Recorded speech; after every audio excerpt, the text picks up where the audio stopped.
Something is wrong, but you don't know it yet. You're going about your day, working, eating, talking to the people you love, while somewhere inside you, something microscopic has already begun. By the time you feel the first hint of a fever, it has already been there for days. And by the time the doctor has a name for it, you may have already passed it to a dozen people who don't know it yet either.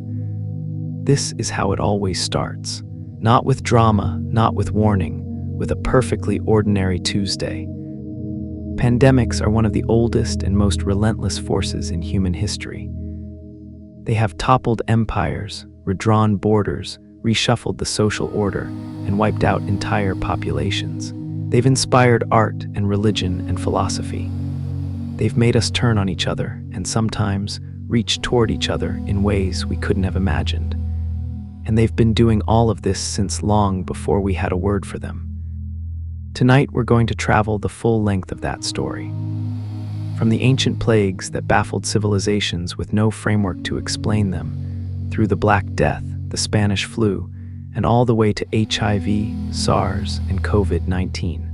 Along the way, we'll look at the science of how diseases move, the politics of how governments respond, the psychology of how people cope, and the strange, recurring pattern of what humanity always seems to leave behind once the worst is over.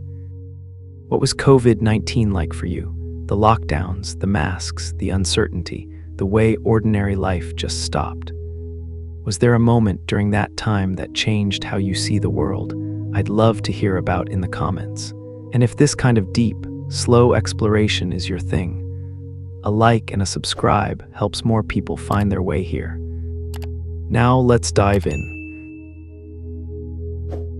There is a particular kind of fear that has no name and no face. It moves through a crowd without announcing itself. It touches one person and not another for reasons nobody can explain, and it kills. Sometimes slowly, sometimes with terrifying speed. While the people around it do everything they can think of to make it stop, none of which seems to work. This is the experience of epidemic disease, and it is one of the oldest experiences in human history. Long before anyone understood what a bacterium was, long before the word virus existed, long before we had any framework at all for understanding how disease moved from one body to another, people were dying in their thousands and tens of thousands from illnesses that swept through entire cities like fire. And the explanations they reached for, the stories they told themselves to make sense of the incomprehensible, tell us an enormous amount about how human beings cope with things they cannot understand. The oldest recorded epidemic in history is usually dated to around 3000 BCE in China, where ancient texts describe a mass death event so severe that bodies were burned en masse rather than buried. But the historical record gets richer as we move into the classical world, and it is there that we start to get real detail. Names, places, symptoms, and the first attempts at explanation. The plague of Athens, which struck in 430 BCE during the Peloponnesian War, is one of the first epidemics recorded in genuine literary detail. The Greek historian Thucydides lived through it, survived it, and wrote about it with a precision that still reads as remarkable today. He describes fever, inflammation of the eyes, throat bleeding, violent sneezing, chest pain, vomiting, convulsions, and a rash of small blisters. He notes that the people who recovered seemed to develop some protection against catching it again. One of the earliest recorded observations of what we now call immunity. Modern historians and physicians have spent centuries debating what the disease actually was. Typhus, smallpox, Ebola, toxic shock syndrome. All have been proposed at various points. The most persuasive recent analysis, based on DNA recovered from ancient burial sites, points toward typhoid fever. But whatever it was, it killed roughly a quarter of the Athenian army and contributed to the eventual collapse of Athenian power. A disease changed the course of a war. That pattern would repeat itself throughout history more times than most of us realize. But here is the more interesting question. What did the Athenians think was happening? Thucydides is notably secular for his time. He does not reach for divine explanation, at least not in his own voice. But he was unusual. For most ancient peoples, mass disease had one obvious cause: the gods were angry. The Iliad opens with a plague sent by Apollo because Agamemnon has insulted his priest. The book of Exodus describes 10 plagues visited on Egypt as divine punishment. In Mesopotamia, illness was understood as the work of demons, and healers were as much priests and exorcists as they were physicians. The idea that disease had a supernatural origin was not primitive superstition. It was the logical conclusion of a worldview in which the natural and divine were not separate categories. If everything in the world was governed by divine will, then mass death was a message, and the correct response was ritual, prayer, and sacrifice. This had a profound effect on how early civilizations managed epidemic disease, and not always a negative one. If a plague was a punishment for collective sin, then the correct response was collective action. Communal prayer, public ceremony, the removal of whatever had caused divine displeasure. This created a kind of social cohesion in the face of disaster that wasn't entirely ineffective. Communities that came together, that cared for their sick, that maintained shared routines and rituals, often did better than those that fragmented into individual panic. The Antonine Plague, which swept the Roman Empire between roughly 165 and 180 CE, shows this dynamic in vivid detail.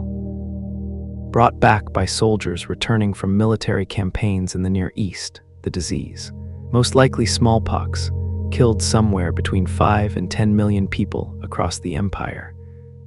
At its peak in Rome, the physician Galen recorded 2,000 deaths per day. Galen himself, who was perhaps the most sophisticated medical mind of the ancient world, did what physicians across history would do in the face of novel disease. He observed carefully, documented what he saw, recommended supportive care, and ultimately admitted that he didn't know what he was dealing with. What is notable about Rome's response to the Antonine Plague is the range of explanations and reactions it generated. The Emperor Marcus Aurelius, a Stoic philosopher, wrote in his private journal about the epidemic as a test of character. Death was natural, grief was understandable, but panic was not useful. He increased public sacrifices to the gods and funded measures to address the practical consequences of mass death, including subsidized burials for the poor. Meanwhile, the early Christian community interpreted the plague differently. Not as divine punishment, but as divine invitation, a moment of moral clarity in which caring for the sick, including strangers, was an expression of faith. Historians have argued that the Christian practice of nursing the ill during the Antonine Plague and later epidemic events contributed significantly to the religion's growth, because communities that cared for their sick had higher survival rates, and survivors credited their faith. Parallel to the theological explanations, a genuinely observational medical tradition was also developing. Slowly, partially, but meaningfully. The ancient Greeks gave us humoral theory, the idea that the human body was governed by 4 fluids or humors: blood, phlegm, yellow bile, and black bile, and that disease resulted from an imbalance among them. This sounds fanciful now, but it was a real attempt to create a unified, naturalistic framework for health and illness. It directed physicians toward observable factors: diet, climate, season, air quality, the patient's lifestyle. And some of its recommendations, fresh air, clean water, moderate eating, were genuinely useful even if the underlying theory was wrong. The most enduring ancient medical idea about epidemic disease was miasma theory, the belief that disease was caused by bad air, specifically the noxious fumes rising from rotting organic matter, swamps, and contaminated ground. The word malaria literally means bad air in Italian. Miasma theory persisted for 2,000 years, well into the 19th century, and while it was ultimately incorrect about the mechanism of disease transmission, it produced some genuinely effective public health measures. If you believe that bad air causes disease, you drain the swamps, You remove the rubbish, you improve ventilation. You move your settlements away from areas of standing water. You do, in other words, many of the things that actually do reduce disease transmission. For the wrong reasons, but with the right results. One genuinely remarkable early public health innovation came not from medicine, but from maritime commerce. In the 14th century, as the Black Death was devastating Europe, the port city of Ragusa, modern Dubrovnik, introduced a policy requiring ships arriving from plague-affected areas to anchor offshore for 30 days before anyone was permitted to land. This was later extended to 40 days, and it is from the Italian word for 40, quarantina, that we get our modern word, quarantine. The logic was entirely empirical. Officials had noticed that people arriving from infected areas sometimes seemed healthy, but later became ill. They didn't know about incubation periods or germ theory. They simply observed a pattern and acted on it, and they were right. 40 days was long enough to catch most cases of the plague before they could reach the city. This is something worth sitting with for a moment. Quarantine, one of the foundational tools of modern public health, was invented by medieval merchants in a coastal Adriatic city 600 years before anyone understood why it worked. Human beings, when they observe carefully and act collectively, can stumble toward solutions even when they lack the theoretical framework to explain those solutions. That capacity for practical wisdom in the absence of complete understanding would turn out to be one of our most important tools in the long war against epidemic disease. Ancient medicine also produced early attempts at what we might now call epidemiology, the study of how disease distributes across a population. Hippocrates, writing in the 5th century BCE, noted that different diseases seem to appear in different seasons and environments. He wrote a treatise called Airs, Waters, Places, essentially a field guide to the relationship between geography, climate, and health. It is not accurate by modern standards, but it is the first serious attempt to map the relationship between environment and disease, and it established the intellectual tradition from which modern epidemiology would eventually grow. What the ancient world could not do, and what would remain impossible for nearly 2,000 years, was identify the actual cause of infectious disease. Without microscopes, without any concept of microorganisms, without germ theory, the invisible world of bacteria and viruses was completely beyond reach. People could observe that disease seemed to spread from person to person. They could observe that contaminated water and rotting matter seemed to be associated with illness. They could quarantine ships and burn the belongings of the dead, but they could not know why any of this worked, and that ignorance had a devastating cost. Because without knowing the cause, you cannot know the cure. And into that gap, between observation and understanding, flowed everything: prayer, sacrifice, astrology, bloodletting, herbal remedies of wildly varying effectiveness, the advice of charlatans, the authority of priests, the competing theories of physicians who disagreed with each other on almost everything. The sick were not without care, but they were, in the deepest sense, without answers, and the diseases kept coming.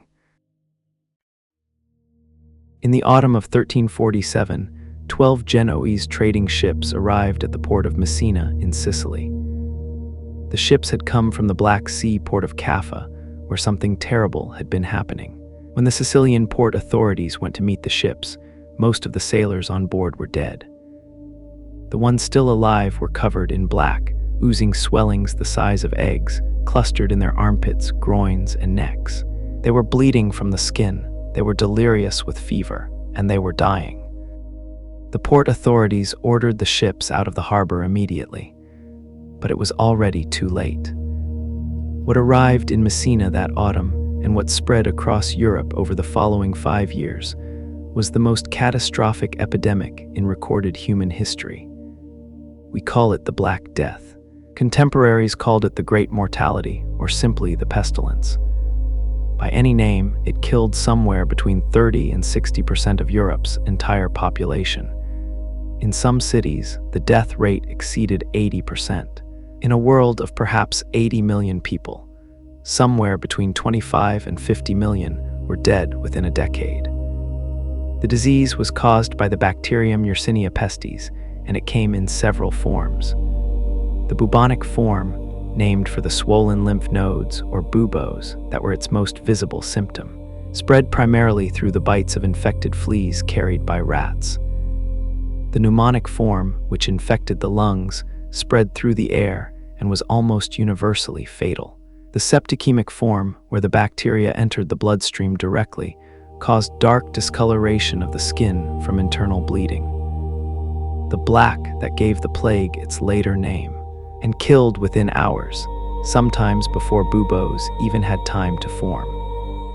The origins of the Black Death lie in Central Asia, in the steppe regions around what is now Kyrgyzstan and Kazakhstan, where Yersinia pestis had long existed in populations of wild rodents. Genetic analysis of ancient plague victims has confirmed that a major outbreak occurred in that region around 1339. From there, the disease followed the trade routes west. The Silk Road, the sea lanes, the merchant networks that connected Central Asia to the Middle East, North Africa, and eventually Europe. In some accounts, the Mongol army besieging the Genoese trading post at Kaffa catapulted plague-infected corpses over the city walls. One of the earliest recorded instances of biological warfare. Whether or not that particular story is true, the general pattern is clear. Trade and warfare carried the disease across the known world. It arrived in Europe at speed. From Sicily, it moved to mainland Italy, and from Italy, it spread in all directions. Florence lost perhaps half its population. Venice, which attempted to restrict the movement of people and goods, still lost 3/4 of its citizens. Paris, London, Hamburg, Scandinavia. The disease reached Iceland. It spread along roads and rivers, through markets and monasteries, into royal courts and peasant villages alike. King Alfonso XI of Castile died of plague in 1350, making him the only European monarch to fall to the Black Death. Joan, Princess of England, daughter of Edward III, died on her way to marry the heir to the Castilian throne. The plague did not recognize rank or wealth or piety. The medieval response to the Black Death was as varied as it was desperate, and it illuminates with terrible clarity both the courage and the cruelty of which human beings are capable under extreme stress.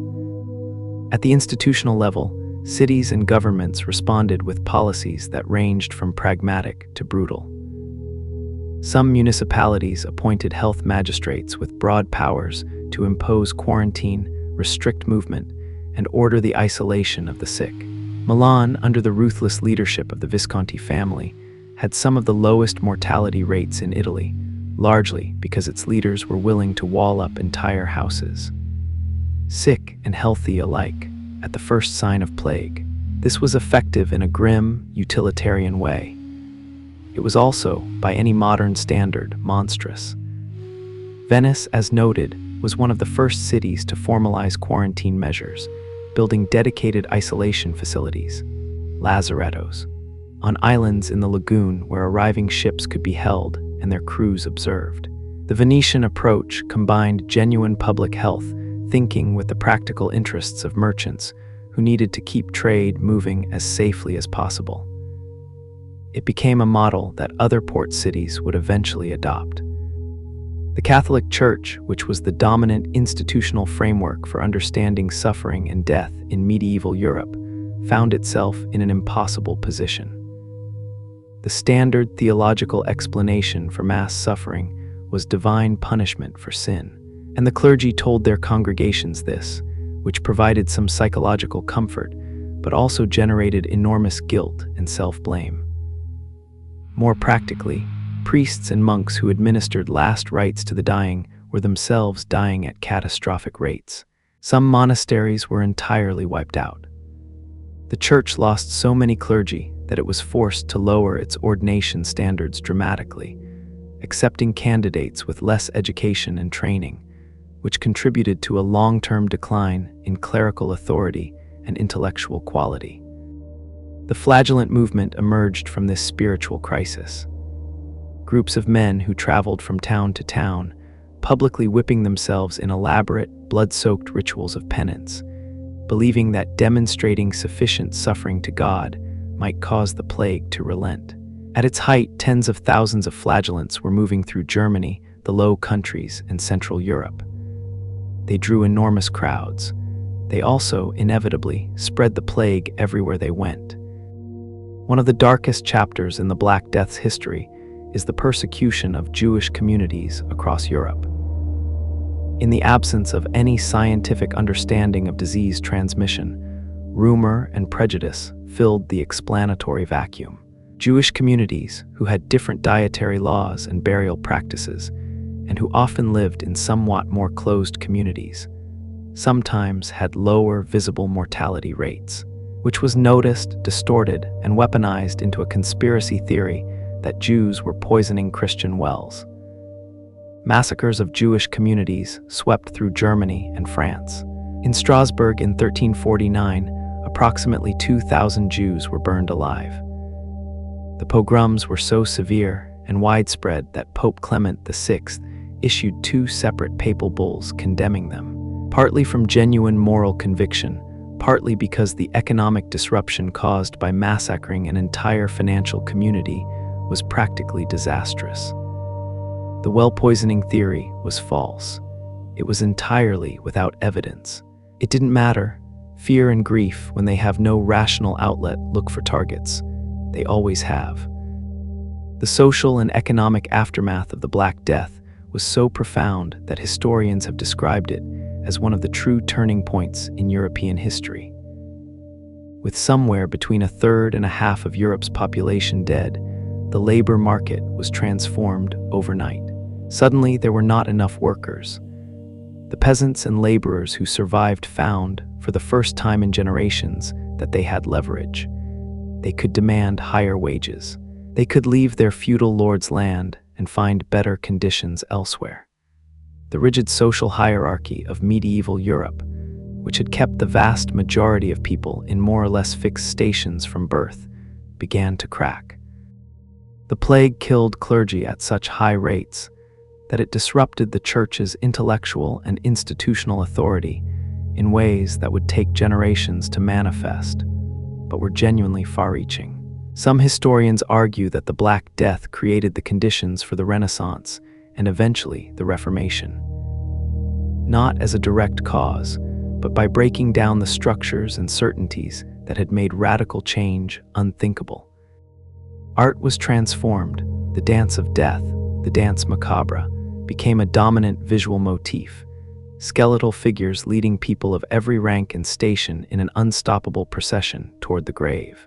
The image of the skull as a reminder of mortality, the vanitas tradition in painting, the deeply personal preoccupation with death that runs through late medieval art and literature. All of this emerged from the cultural trauma of the Black Death. When you have watched half the people you know die in a matter of months, your relationship with mortality changes in ways that don't simply resolve when the epidemic ends. The plague also returned.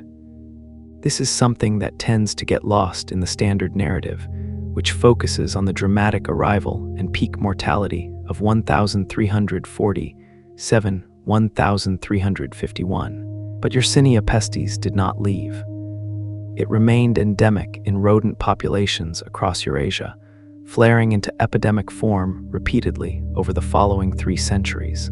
The second pandemic wave struck in 1361, killing particularly heavily among children who had been born after the first wave, and thus had no immune exposure. It returned again in 1369, in 1374, in 1382. The city of Venice counted over 20 significant plague outbreaks between 1348 and 1630. London had major outbreaks in 1563, 1593, 1603, 1625, and 1665. Each wave reinforced the institutional learning around quarantine and isolation, and gradually, painfully, imperfectly, cities developed better tools for limiting the spread. The last major European plague epidemic, the Great Plague of Marseille, killed half the population of that city between 1720 and 1722. By that point, quarantine stations, health boards, and cordon sanitaire policies had become standard features of Mediterranean port governance. The tools existed. The question was always whether the political will to use them consistently would match the urgency that the disease demanded. It often didn't, and people paid for that failure with their lives. That particular dynamic, good tools, inconsistent political will, would prove to be one of the most enduring patterns in the entire history of pandemic response.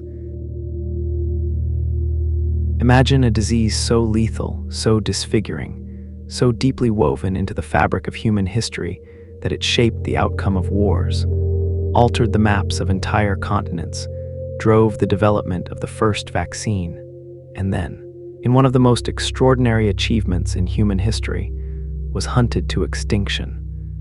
That disease is smallpox, and its story is unlike any other. Smallpox is caused by the variola virus, and it is an exclusively human pathogen. Unlike most of the diseases we'll discuss tonight, it has no animal reservoir, no host population to hide in between outbreaks. It evolved with us, lived with us, and died with us. Or rather, we killed it. But before that happened, it killed an estimated 300 to 500 million people in the 20th century alone, more than both world wars combined.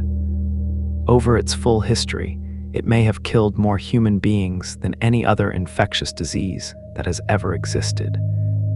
The earliest physical evidence of smallpox comes from the mummified remains of Egyptian pharaohs, including Ramesses V, who died in 1157 BCE, and whose preserved skin shows the distinctive pitted scarring of the disease.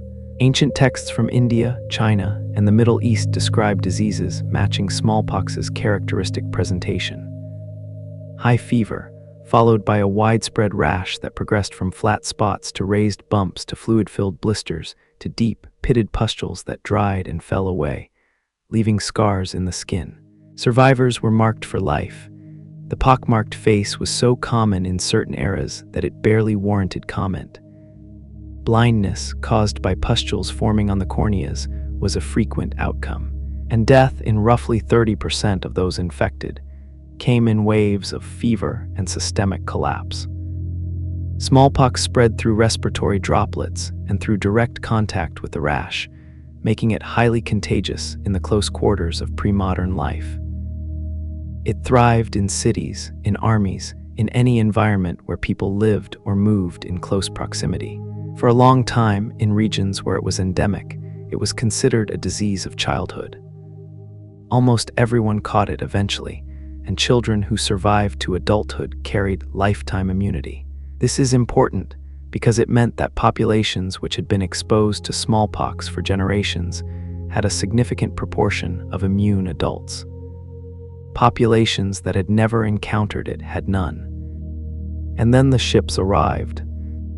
The consequences of European contact with the Americas in the late 15th and 16th centuries represent one of the most catastrophic demographic events in human history, and smallpox was at the center of it. When Columbus arrived in the Caribbean in 1492, the indigenous populations of the Americas had been separated from Eurasian disease pools for at least 15,000 years. They had no immunity whatsoever to smallpox, measles, typhus, influenza, or a range of other diseases that had become endemic in Europe and Asia. When those diseases arrived, through the bodies of explorers, colonists, and enslaved Africans, they moved through immunologically naive populations with catastrophic speed. The numbers are almost impossible to absorb. Per contact population estimates for the Americas vary significantly, but most historians now place the figure somewhere between 50 and 60 million people. Within a century of sustained European contact, that population had been reduced by somewhere between 50 and 90% in most regions. In Mexico, the population fell from an estimated 25 million at the time of Cortez's arrival to approximately 1 million a century later. In the Caribbean, several indigenous populations were entirely wiped out within decades of first contact. Smallpox often ran ahead of the Spanish conquistadors themselves, spreading through indigenous trade networks faster than European soldiers could march. When Cortés arrived in the Aztec capital of Tenochtitlan in 1519, the city's population had already been devastated by a smallpox epidemic introduced by an infected member of an earlier expedition. The political and social infrastructure of the Aztec Empire was in ruins before the Spanish army even fully arrived. This is not to minimize the violence of the conquest. That violence was real, extensive, and deliberate. But the disease did much of the work first, killing leaders and soldiers and farmers and priests in numbers that no army could have matched. The effect on indigenous cultures was not merely demographic. When disease kills the majority of a population in a short period of time, it kills the elders who carry oral history, the priests who perform ceremonies, the farmers who know which crops to plant, and the healers who know which plants treat which ailments. The knowledge structures of a society, the accumulated wisdom of generations, are housed in human minds, and when those minds are gone, the knowledge goes with them. The smallpox epidemics didn't just kill people, they ruptured the transmission of culture itself. European colonizers observed the devastation and drew a variety of conclusions, almost none of them generous. The depopulation of indigenous land was interpreted by many as divine providence, proof that God intended these territories for European settlement. Some colonial authorities actively exploited smallpox as a weapon. The most notorious documented case is the distribution of blankets from a smallpox hospital to indigenous delegates during the siege of Fort Pitt in 1763, with the explicit intention of spreading the disease. The ethics of this were contested even at the time by some Europeans. But the broader reality is that smallpox depopulation was broadly convenient for colonial expansion, and that convenience created little incentive to prevent or address it. Meanwhile, back in Europe and Asia, people had been living with smallpox long enough to develop some practical responses to it. Long before anyone understood the germ theory of disease, the most important of these was inoculation, later called variolation, and its history is a fascinating story of knowledge traveling across cultures. In China and the Ottoman Empire, practitioners had for centuries used a technique of deliberately infecting healthy people with material taken from a mild case of smallpox, either by inhaling dried scab material or by introducing it through a small scratch in the skin. The principle, empirically discovered through long observation, was that people who survived a mild infection were protected against future, potentially fatal infections. The technique carried real risks. About 1% to 2% of people who underwent variolation died of the induced infection. But this was considerably better than the roughly 30% fatality rate of natural smallpox infection. This practice came to England in 1718, in large part due to the efforts of Lady Mary Wortley Montagu, a woman whose name appears far less often in the history of medicine than it deserves to. Lady Mary was an English aristocrat who accompanied her husband to Constantinople, where he had been appointed British ambassador. While there, she encountered variolation being practiced routinely in the Ottoman Empire and was immediately struck by its potential. She had herself survived a severe case of smallpox in 1715 that had destroyed her famous beauty and killed her brother. She was not about to let her children face the same odds. She had her son variolated in Constantinople in 1718, and her daughter variolated before witnesses in London in 1721 during a major smallpox epidemic, the first person to undergo the procedure in England. Lady Mary campaigned vigorously for variolation, writing letters, lobbying physicians, and using her social connections to persuade the royal family to trial the procedure. It was trialed first on prisoners, who who were offered pardons in exchange for participation. A deeply ethically compromised arrangement that tells you something about how medical experimentation worked in the 18th century. But the trials were successful, the royal family were variolated, and the practice began to spread.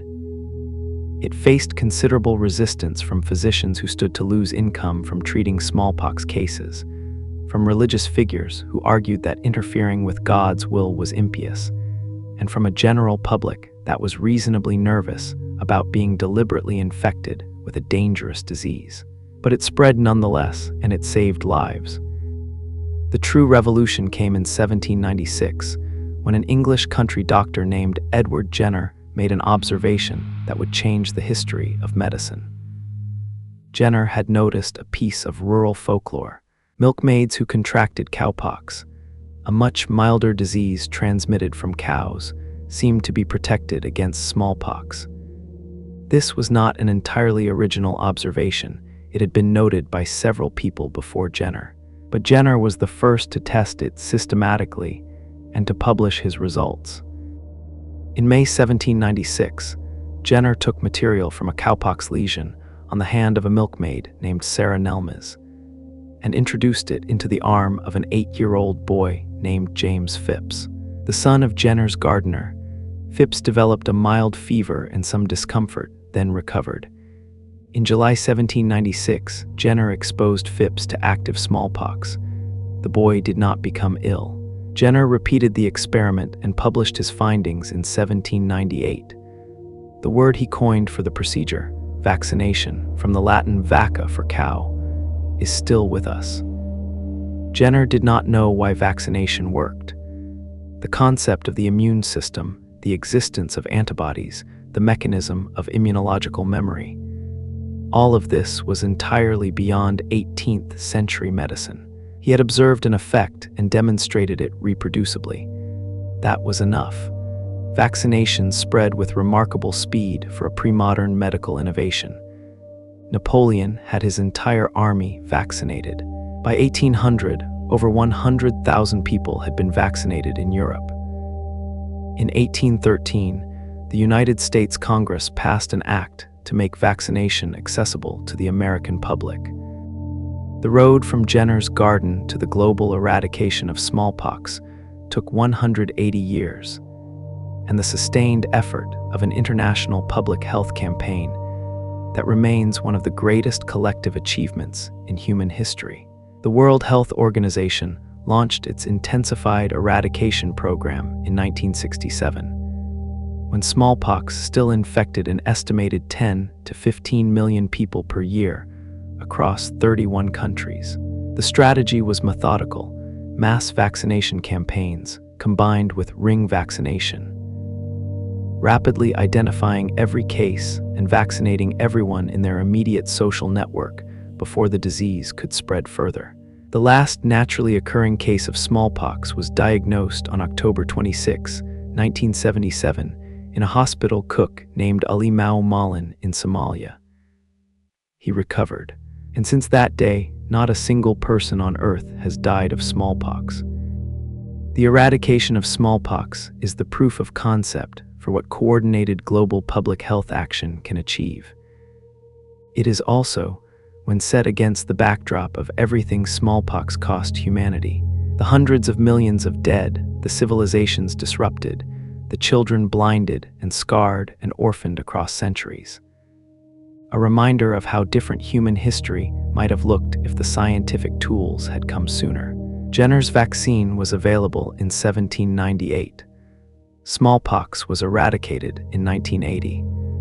The gap between having the tool and deploying it to its full potential was 182 years. What happened in that gap is the story of politics, resources, will, and the enduring difficulty of turning scientific knowledge into coordinated global action. It is a story that would echo, loudly and painfully, many times in the centuries to come. On a late summer morning in 1854, on a narrow street in the Soho district of London, a doctor named John Snow began doing something that no physician had done before. He started drawing a map. Snow had been watching the neighborhood die. A severe outbreak of cholera had struck the streets around Broad Street. A neighborhood of crowded tenements, cramped workshops, and a single water pump that served the local population. In the space of 10 days, over 500 people had died within a few hundred meters of that pump. Entire families had been wiped out.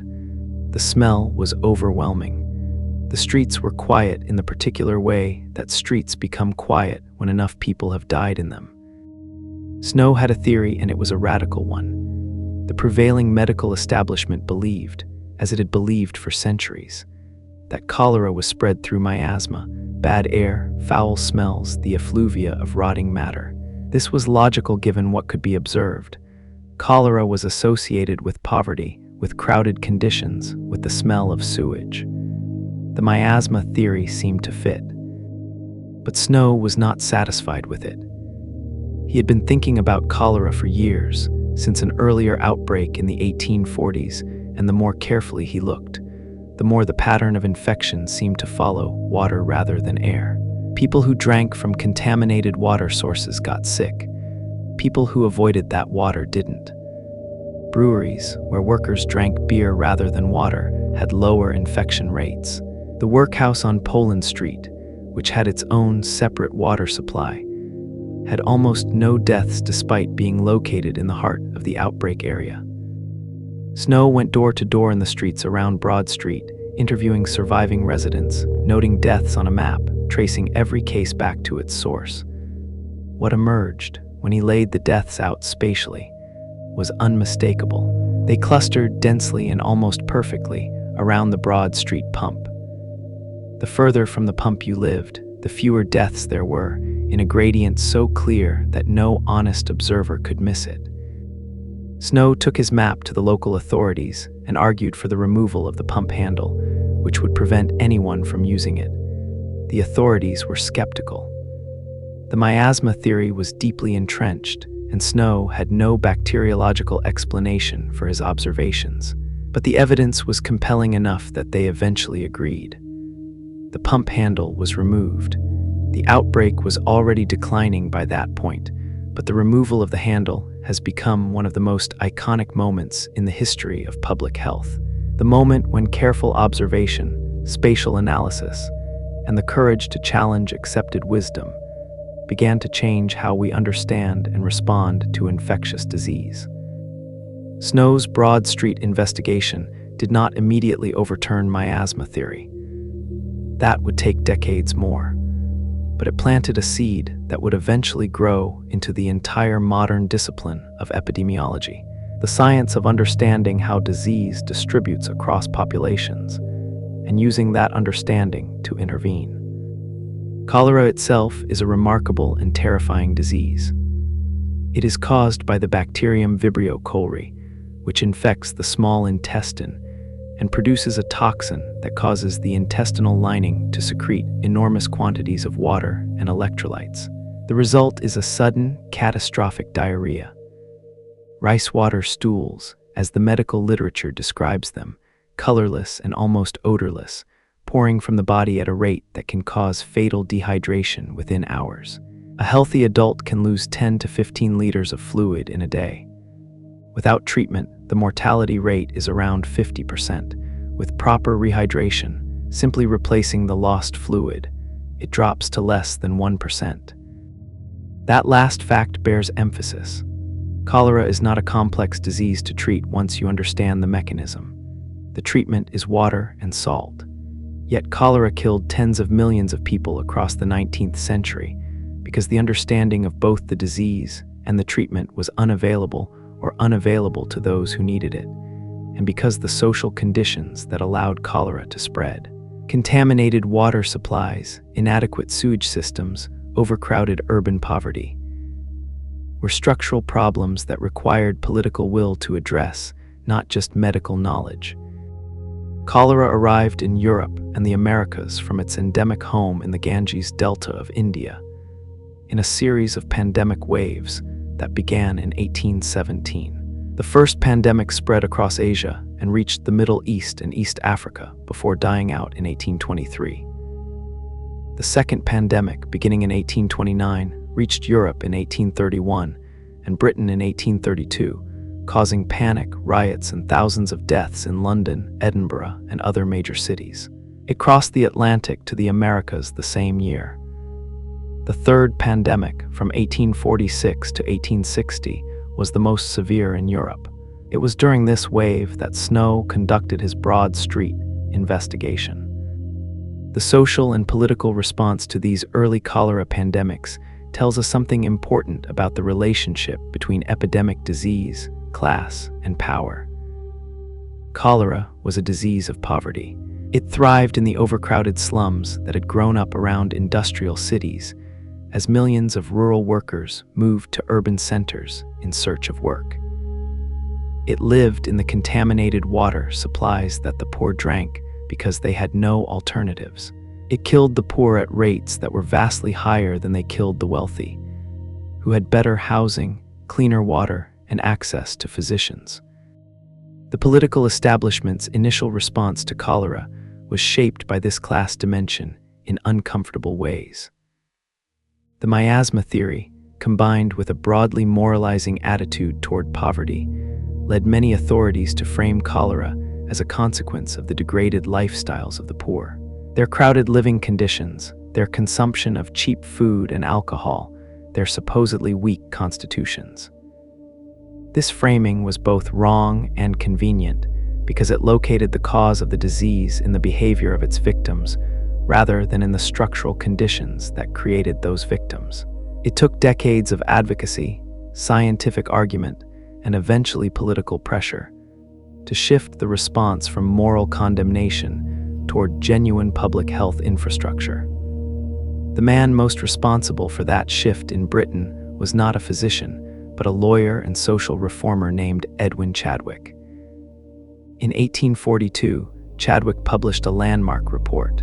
The report on the sanitary condition of the laboring population of Great Britain that assembled exhaustive statistical evidence on the relationship between living conditions and health outcomes. The data was overwhelming. People in the poorest urban districts had life expectancies that were decades shorter than those in wealthier areas. Infant mortality in slum districts was staggering, and the costs, in lost labor productivity, in poor relief payments, in the social destabilization caused by mass illness and premature death, were borne by the entire society. Chadwick's solution was structural. He argued for clean water supplies, proper sewage systems, and the removal of waste from urban areas. He was arguing from miasma theory. He thought it was the smells of sewage that caused disease, not the bacteria in the water. But his prescriptions were correct regardless of his theoretical framework. The Public Health Act of 1848, which established local boards of health and gave them powers to improve sanitation infrastructure, was a direct consequence of Chadwick's work. The Metropolitan Board of Works, created in 1855, commissioned the construction of the vast sewer network designed by Joseph Bazalgette that still underlies London today. 1,100 miles of sewers, completed in the 1860s, which separated sewage from the drinking water supply and effectively ended cholera in London. This is a pattern we will see again and again in the history of epidemic disease. The disease creates the crisis creates the political will, and the political will produces the infrastructure that future generations inherit without knowing its origins. Most Londoners today have no idea that the sewers under their city exist in the form they do because of cholera. But they do. Every glass of clean tap water drawn in London is, in a very real sense, a consequence of the third cholera pandemic. The bacteriological revolution that would provide the theoretical underpinning for all of this came in the 1870s and 1880s, through the work of two men who were, perhaps not coincidentally, fierce rivals. Louis Pasteur in France and Robert Koch in Germany together established what we now call germ theory. The principle that specific infectious diseases are caused by specific microorganisms, Pasteur demonstrated that microorganisms caused fermentation and later that they caused disease in animals, developing vaccines for chicken cholera and anthrax. Koch identified the specific bacteria responsible for tuberculosis in 1882 and cholera in 1883, establishing the methodological framework. Koch's postulates for demonstrating that a specific organism causes a specific disease. This framework is still used in modified form today. The identification of Vibrio cholerae by Koch was transformational because it finally provided the mechanism that Snow's epidemiology had predicted. Now there was an explanation for why the Broad Street pump had killed its neighbors. The water was contaminated with a specific, identifiable bacterium. Now the miasma theorists had to contend not with clever statistical arguments, but with a visible, culturable organism. The debate did not end overnight. Entrenched medical theories never do. But the intellectual battle was effectively won. What germ theory gave the world was not just an explanation, but a map. If specific diseases are caused by specific microorganisms, then preventing disease means interrupting the transmission of those microorganisms. It means clean water because waterborne pathogens travel in water. It means sanitation because fecal-oral transmission is a primary route for many pathogens. It means quarantine because airborne and contact-transmitted diseases spread through proximity. It means vaccines because teaching the immune system to recognize a pathogen before natural exposure is the most elegant prevention available.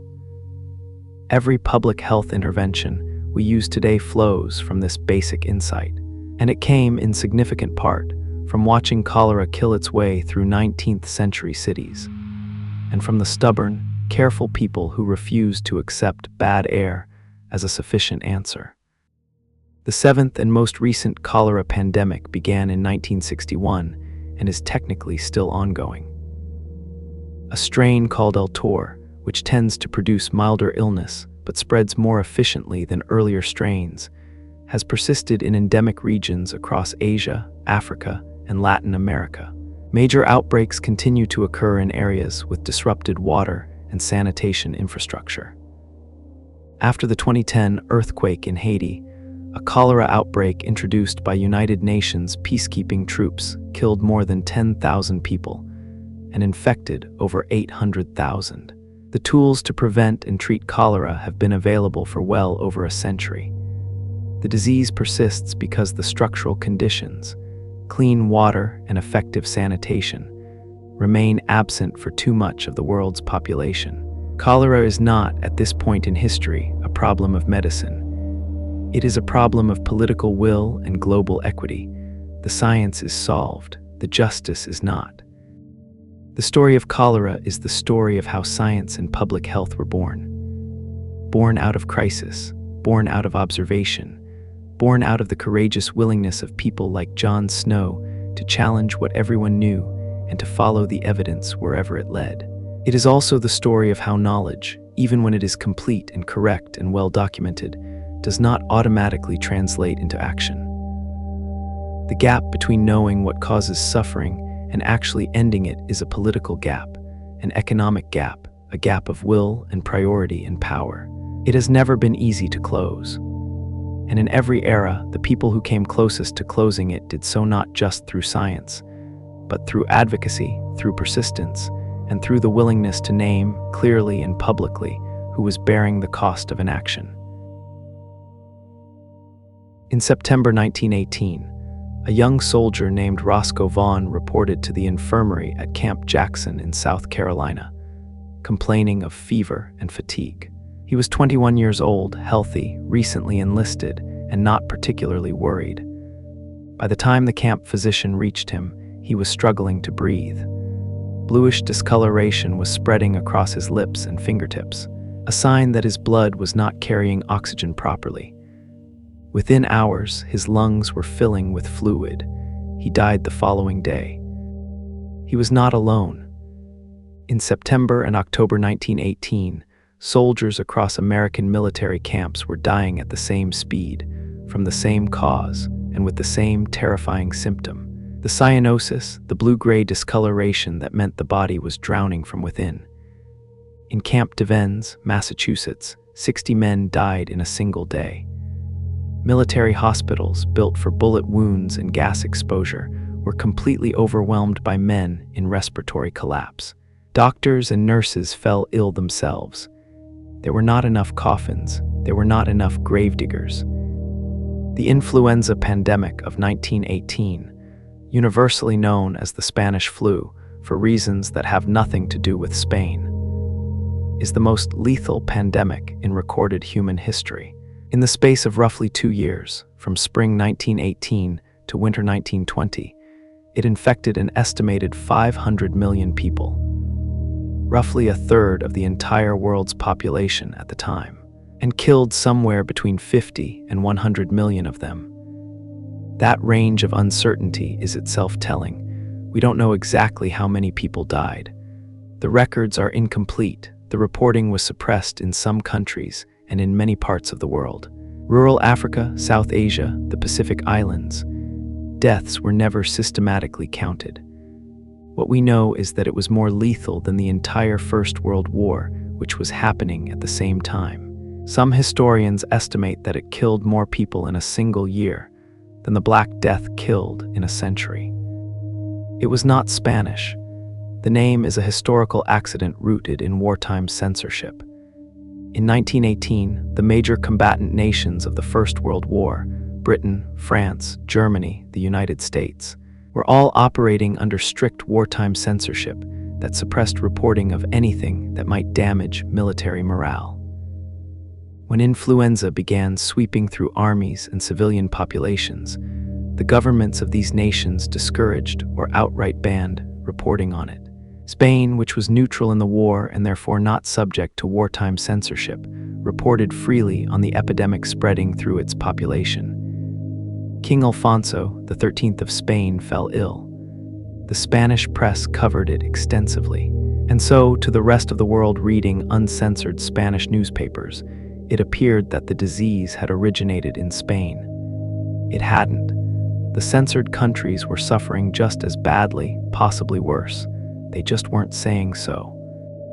The true origin of the 1918 influenza is still debated.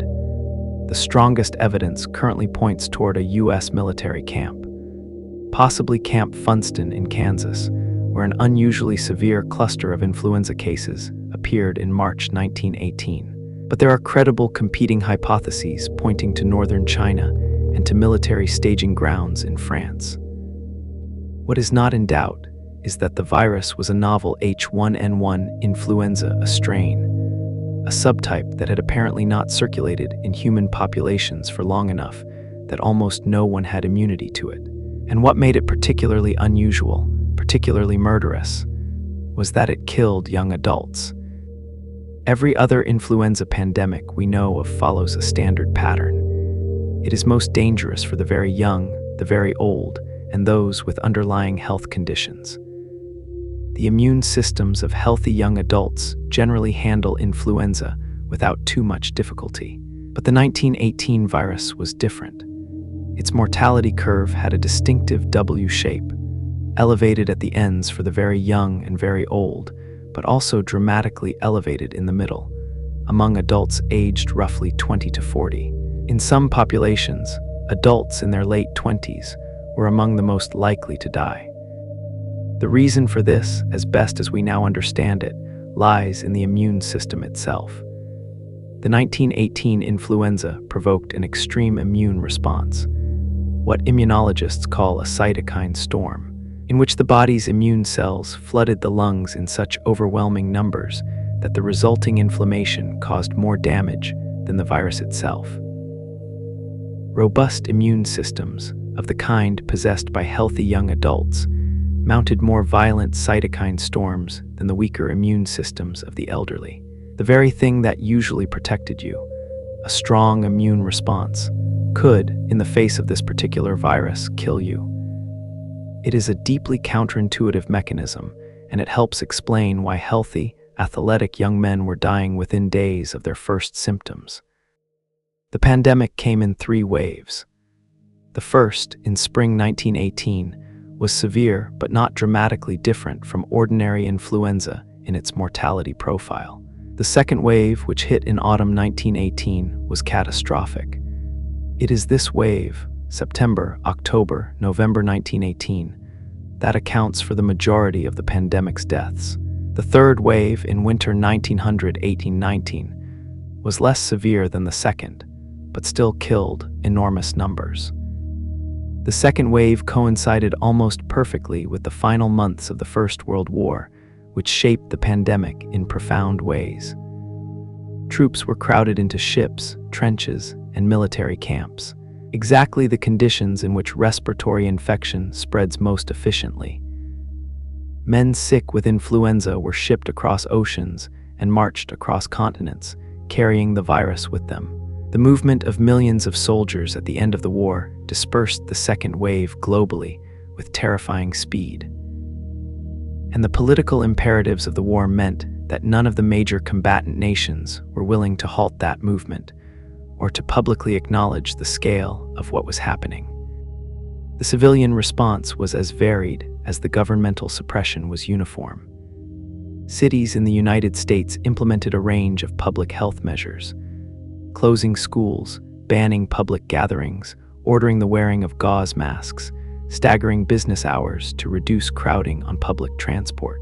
Some cities did this early and aggressively. Others delayed, prioritized economic activity, or allowed events like the Liberty Loan Parade in Philadelphia in September 1918, attended by 200,000 people, to proceed despite warnings from public health officials. Philadelphia subsequently experienced one of the worst influenza death rates of any American city. St. Louis, which canceled its own parade and imposed strict social distancing measures almost immediately, had a death rate approximately half of Philadelphia's. The difference in outcomes between cities that acted quickly and those that delayed was not subtle. It was measured in thousands of lives. The personal testimony from 1918 is among the most haunting in epidemic history. Nurses described wards so full that patients lay on stretchers in corridors. Physicians described the helplessness of watching patients drown in their own fluids, with nothing to offer beyond morphine and false comfort. Writers and journalists described the eerie quiet that descended on cities where normal life had simply stopped. No school bells, no crowds, no football matches, no church services.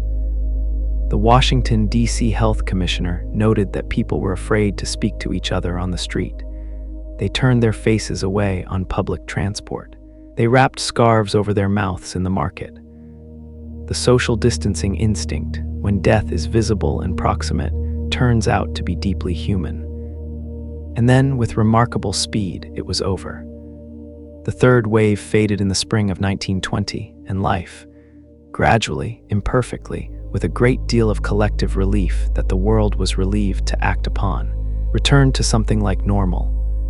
And here is one of the most extraordinary facts about the 1918 pandemic. It was largely forgotten. Not immediately. The grief was too raw for that. But within a decade, within a generation, the Spanish flu had been remarkably absorbed into the background of history.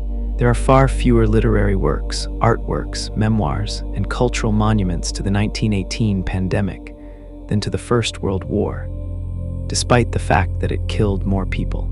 Virginia Woolf, who lived through it, barely mentioned it. It does not feature significantly in the canonical war literature of the 1920s. Historians have puzzled over this erasure for decades.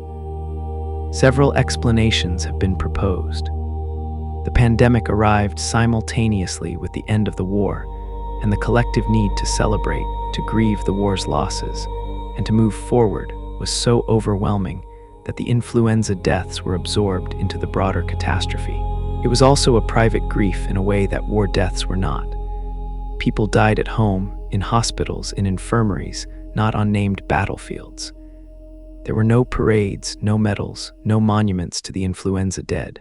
Their deaths were unspeakable in a different way. Not heroic, not meaningful, not attributable to any cause that could be commemorated. And perhaps most tellingly, it happened so fast. The catastrophic second wave lasted roughly 12 weeks. Communities that lost 10 or 20% of their population in that period needed to keep functioning, and the psychological demands of survival may have required a form of collective forgetting. The world did not ultimately learn the lessons it should have from 1918. No permanent international pandemic preparedness infrastructure was created. The political and economic pressures that had led governments to suppress information and resist disruptive public health measures were not addressed. The next time a novel influenza strain emerged with pandemic potential, and it would, the world would find itself repeating many of the same mistakes.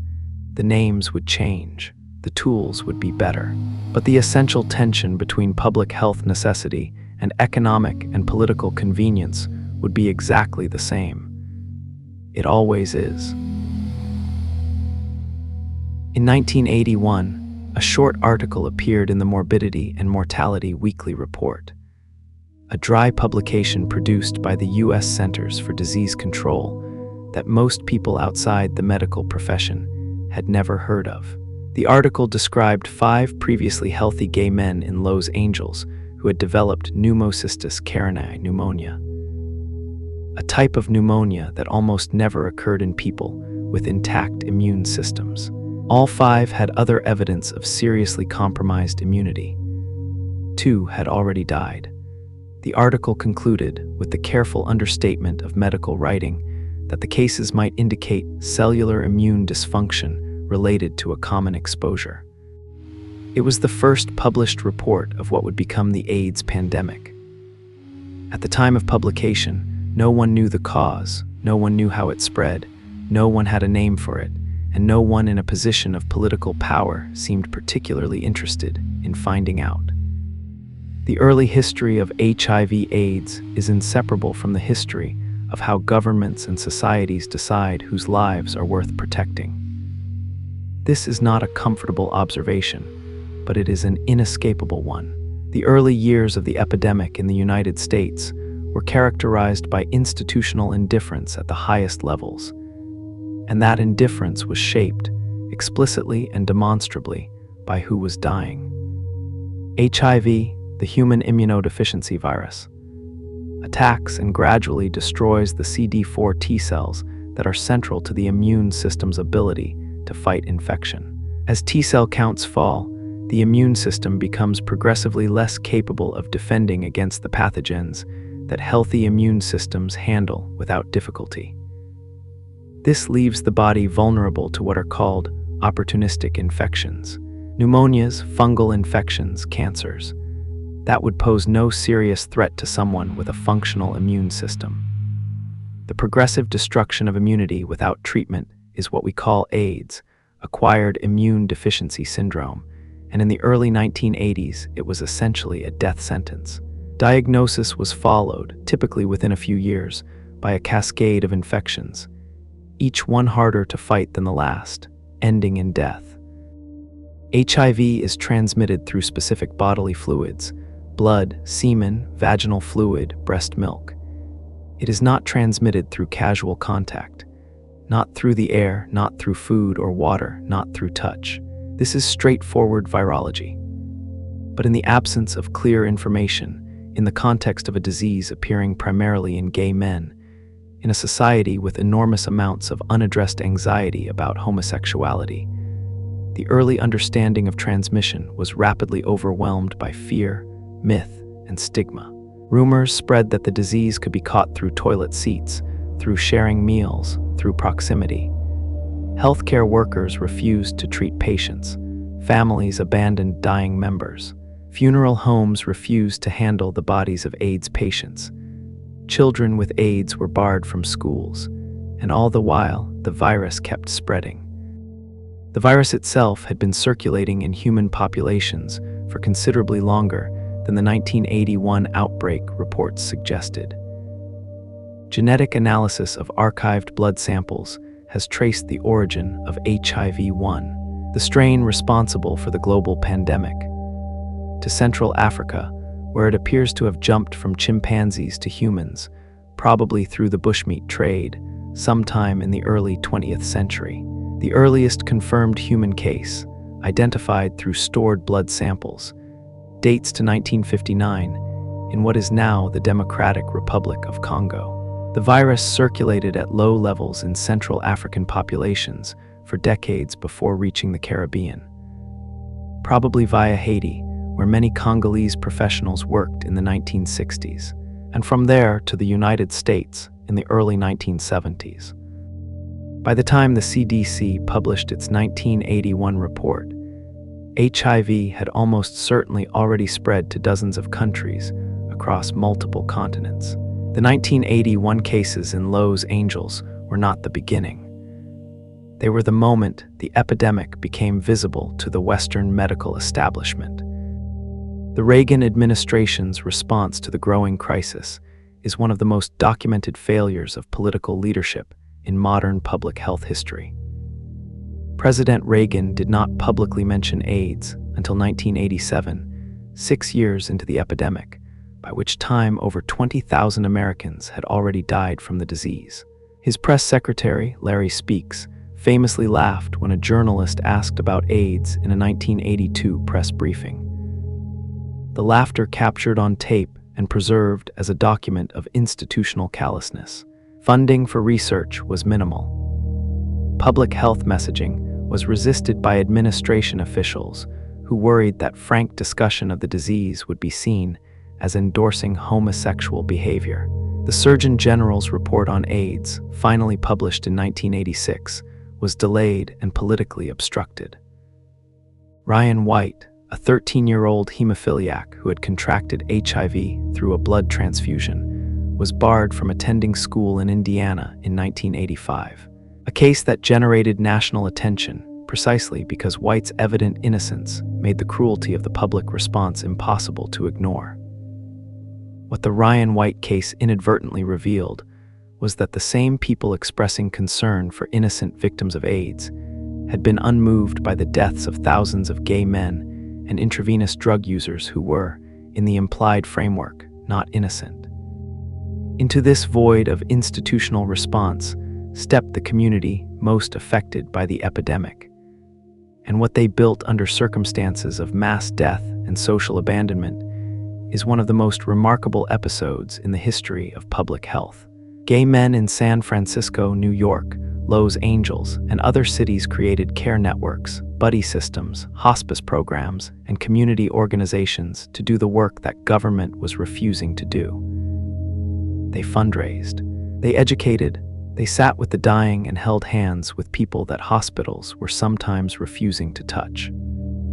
The organization Gay Men's Health Crisis, founded in 1982, became one of the largest HIV/AIDS service organizations in the world, built entirely from community effort. The activist organization ACT-UP, the AIDS Coalition to Unleash Power, founded in 1987, changed the relationship between patient communities and medical research in ways that have permanently altered how clinical trials are conducted. ACT-UP staged demonstrations at the FDA, at the National Institutes of Health, at the New York Stock Exchange, and at the offices of pharmaceutical companies they believed were moving too slowly or pricing treatments unaffordably. They were not gentle about it. They were furious, and they were right to be furious, and their fury was strategically intelligent. ACT-UP activists educated themselves in virology, pharmacology, and clinical trial design to a level that allowed them to engage substantively with the scientists and regulators whose decisions they were challenging. They forced changes to the FDA's drug approval process that made experimental treatments available faster. They demanded inclusion in the research process rather than merely being its subjects. They fundamentally democratized the relationship between patient communities and medical institutions in ways that benefited not just people with HIV, but every patient community that came after them. The scientific story of HIV/AIDS is also one of remarkable achievement under pressure. The virus was identified in 1983, independently and almost simultaneously by Francis Barré-Sinoussi and Luc Montagnier at the Pasteur Institute in Paris, and by Robert Gallo at the National Cancer Institute. The priority dispute between the two groups became messy and political, but Barré-Sinoussi and Montagnier ultimately shared the Nobel Prize in 2008. A blood test was developed in 1985, allowing screening of blood supplies and individual testing. The first antiretroviral drug, AZT, was approved in 1987. And in 1996, the introduction of combination antiretroviral therapy, treating HIV with a cocktail of drugs simultaneously to prevent the virus developing resistance, transformed the disease from a death sentence into a manageable chronic condition. The impact of combination therapy was almost instantaneous and genuinely staggering. AIDS deaths in the United States, which had peaked at over 50,000 per year in 1995, fell by more than 40% in the 2 years following the introduction of combination therapy. People who had been given weeks to live recovered to health. Men and women who had said goodbye to their families resumed their lives.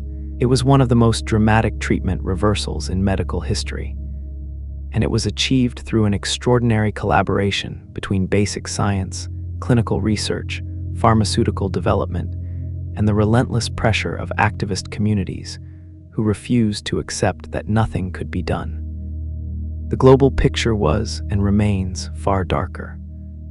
While wealthy nations were transforming AIDS outcomes with combination therapy through the late 1990s, sub-Saharan Africa was experiencing the full catastrophic force of an epidemic that had been circulating there, largely unacknowledged by the international community for decades. By 2000, an estimated 25 million people in sub-Saharan Africa were living with HIV. Life expectancy in the most severely affected countries, Zimbabwe, Botswana, Swaziland, had fallen by a decade or more. Entire communities were hollowing out. A generation of children were growing up as orphans. The pharmaceutical industry's insistence on full patent protection for antiretroviral drugs, at prices entirely beyond the reach of African health systems, became one of the defining moral controversies of the early 21st century. The drugs that were extending lives in New York and London were unavailable in Lusaka and Harare because of pricing, not because of science. The Treatment Action Campaign in South Africa, led by figures including the extraordinary Zacchaeus Mat, who publicly refused to take antiretrovirals himself until they were available to all South Africans, brought the issue to global attention. Eventually, a combination of legal challenges, international pressure, and the creation of the Global Fund to fight AIDS, tuberculosis, and malaria in 2002, and the U.S. President's Emergency Plan for AIDS Relief in 2003, substantially expanded access to treatment in low-income countries. More than 40 million people have died of AIDS-related illnesses since the beginning of the epidemic. Approximately 38 million people are currently living with HIV worldwide, the majority in sub-Saharan Africa. Combination therapy means that people with access to treatment can now live long, healthy lives. But access remains deeply unequal, and new infections continue at rates that reflect continuing failures of prevention, education, and equitable access to healthcare. A vaccine has proven elusive. HIV's extraordinary capacity for mutation makes immunological targeting extremely difficult. But the development of pre-exposure prophylaxis, PrEP, which prevents HIV transmission in people at high risk, has added a powerful tool to the prevention toolkit. The HIV/AIDS epidemic is not over, but it is also a story with genuine heroes. The scientists, the activists, the community workers, the nurses who held hands when institutions were still refusing to touch, and genuine lessons about what happens when stigma and political convenience are allowed to shape the public health response to an epidemic. The cost of that shaping is measurable in the tens of millions of people who died before the world decided their lives were worth fighting for. On the 21st of February 2003, a 64-year-old physician from Guangdong province in China checked into room 911 of the Metropole Hotel in Hong Kong. He had been treating patients with an unusual respiratory illness, one that had been circulating quietly in Guangdong since November 2002, and he was not feeling well. He had, in fact, come to Hong Kong for a nephew's wedding, and he was trying to rest. But in the 12 hours he spent on the 9th floor of the Metropole, he infected at least 16 other guests. Those guests then flew to Singapore, Vietnam, Canada, and the United States, seeding outbreaks on 4 continents in the span of days. The physician, whose name was Liu Jianlun, died in Hong Kong 10 days later. But the chain of transmission he had unknowingly begun that February evening illustrated, with devastating clarity, something that public health officials had understood in theory for years, but that the world was about to learn in practice. In the era of global air travel, a respiratory pathogen can reach every major city on Earth within 24 hours. The geography that had slowed every previous pandemic, the months it took for the Black Death to cross Europe, the weeks it took the Spanish flu to cross oceans by ship, no longer existed in any meaningful sense. The disease that Liu Jianlun carried was SARS, severe acute respiratory syndrome, caused by a coronavirus subsequently named SARS-CoV-1. It was the first novel pathogen to demonstrate pandemic potential in the 21st century, and the global response to it was in many ways a test of the international health architecture that had been built up over the previous decades. The test results were mixed. The first serious failure was in China itself. The SARS outbreak had been detectable in Guangdong province since at least November 2002, and Chinese health authorities had information about an unusual pneumonia cluster that they were not sharing with the World Health Organization. In February 2003, the same month Liu Jianlun was infectious in Hong Kong, Chinese officials publicly downplayed the outbreak, restricting media coverage and local reporting. A retired military physician named Jiang Yanyang, who had been hearing from colleagues about the severity of the outbreak in Beijing hospitals, eventually leaked information to international journalists. His action helped force the Chinese government into greater transparency, but by then months had been lost. The WHO's response, once it had better information, was notably swift. A global alert was issued on March 12, 2003. By April, the WHO had convened an international network of 13 laboratories across 9 countries that collaborated in real time to identify the causative agent, an unprecedented level of international scientific cooperation that produced the identification of the SARS coronavirus within weeks. Travel advisories, contact tracing, and quarantine measures were implemented across multiple countries simultaneously. Canada, which had a significant outbreak in Toronto, seeded by a traveler from the Metropole Hotel, implemented aggressive quarantine of contacts that eventually controlled the outbreak, at enormous economic and social cost to the city. SARS was contained.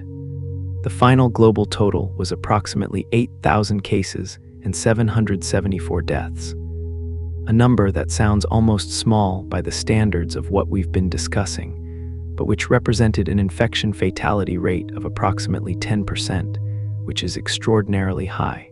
The global economy lost an estimated $40 billion in the few months of the outbreak, as travel to affected regions collapsed and supply chains were disrupted. And it was contained not through a vaccine. None was developed in time, but through old-fashioned public health measures, case identification, contact tracing, isolation, and quarantine, applied with impressive speed and international coordination. The lessons seemed clear. Novel coronaviruses could emerge from animal reservoirs. SARS-CoV-1 was eventually traced to bats via palm civets sold in Chinese wet markets, and they could spread rapidly in the era of global travel. International cooperation and transparent information sharing were essential to rapid containment. Strong public health infrastructure, including the capacity for rapid testing and contact tracing, was a critical national security asset. Countries that invested in these capacities before an outbreak were far better positioned to respond when one arrived. Some countries and institutions took these lessons seriously. South Korea, which had been affected by SARS, substantially upgraded its infectious disease surveillance and response infrastructure in the following years. Taiwan, which had particularly bitter experience of SARS and had not been admitted to the WHO due to its disputed political status, developed response protocols that would prove important later. The WHO used the SARS experience to revise its international health regulations, the international legal framework governing how countries report and respond to disease outbreaks, in 2005. Then came MERS, Middle East Respiratory Syndrome, caused by a different coronavirus. MERS-CoV was first identified in Saudi Arabia in 2012.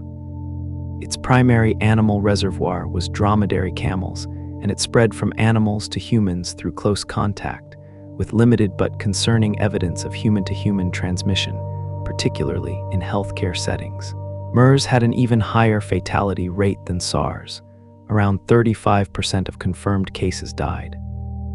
But it did not spread with the same efficiency, and it remained largely geographically concentrated in the Middle East and South Korea, where a 2015 outbreak, triggered by a single returning traveler, resulted in 186 cases and 38 deaths. The MERS outbreak in South Korea in 2015 was particularly instructive.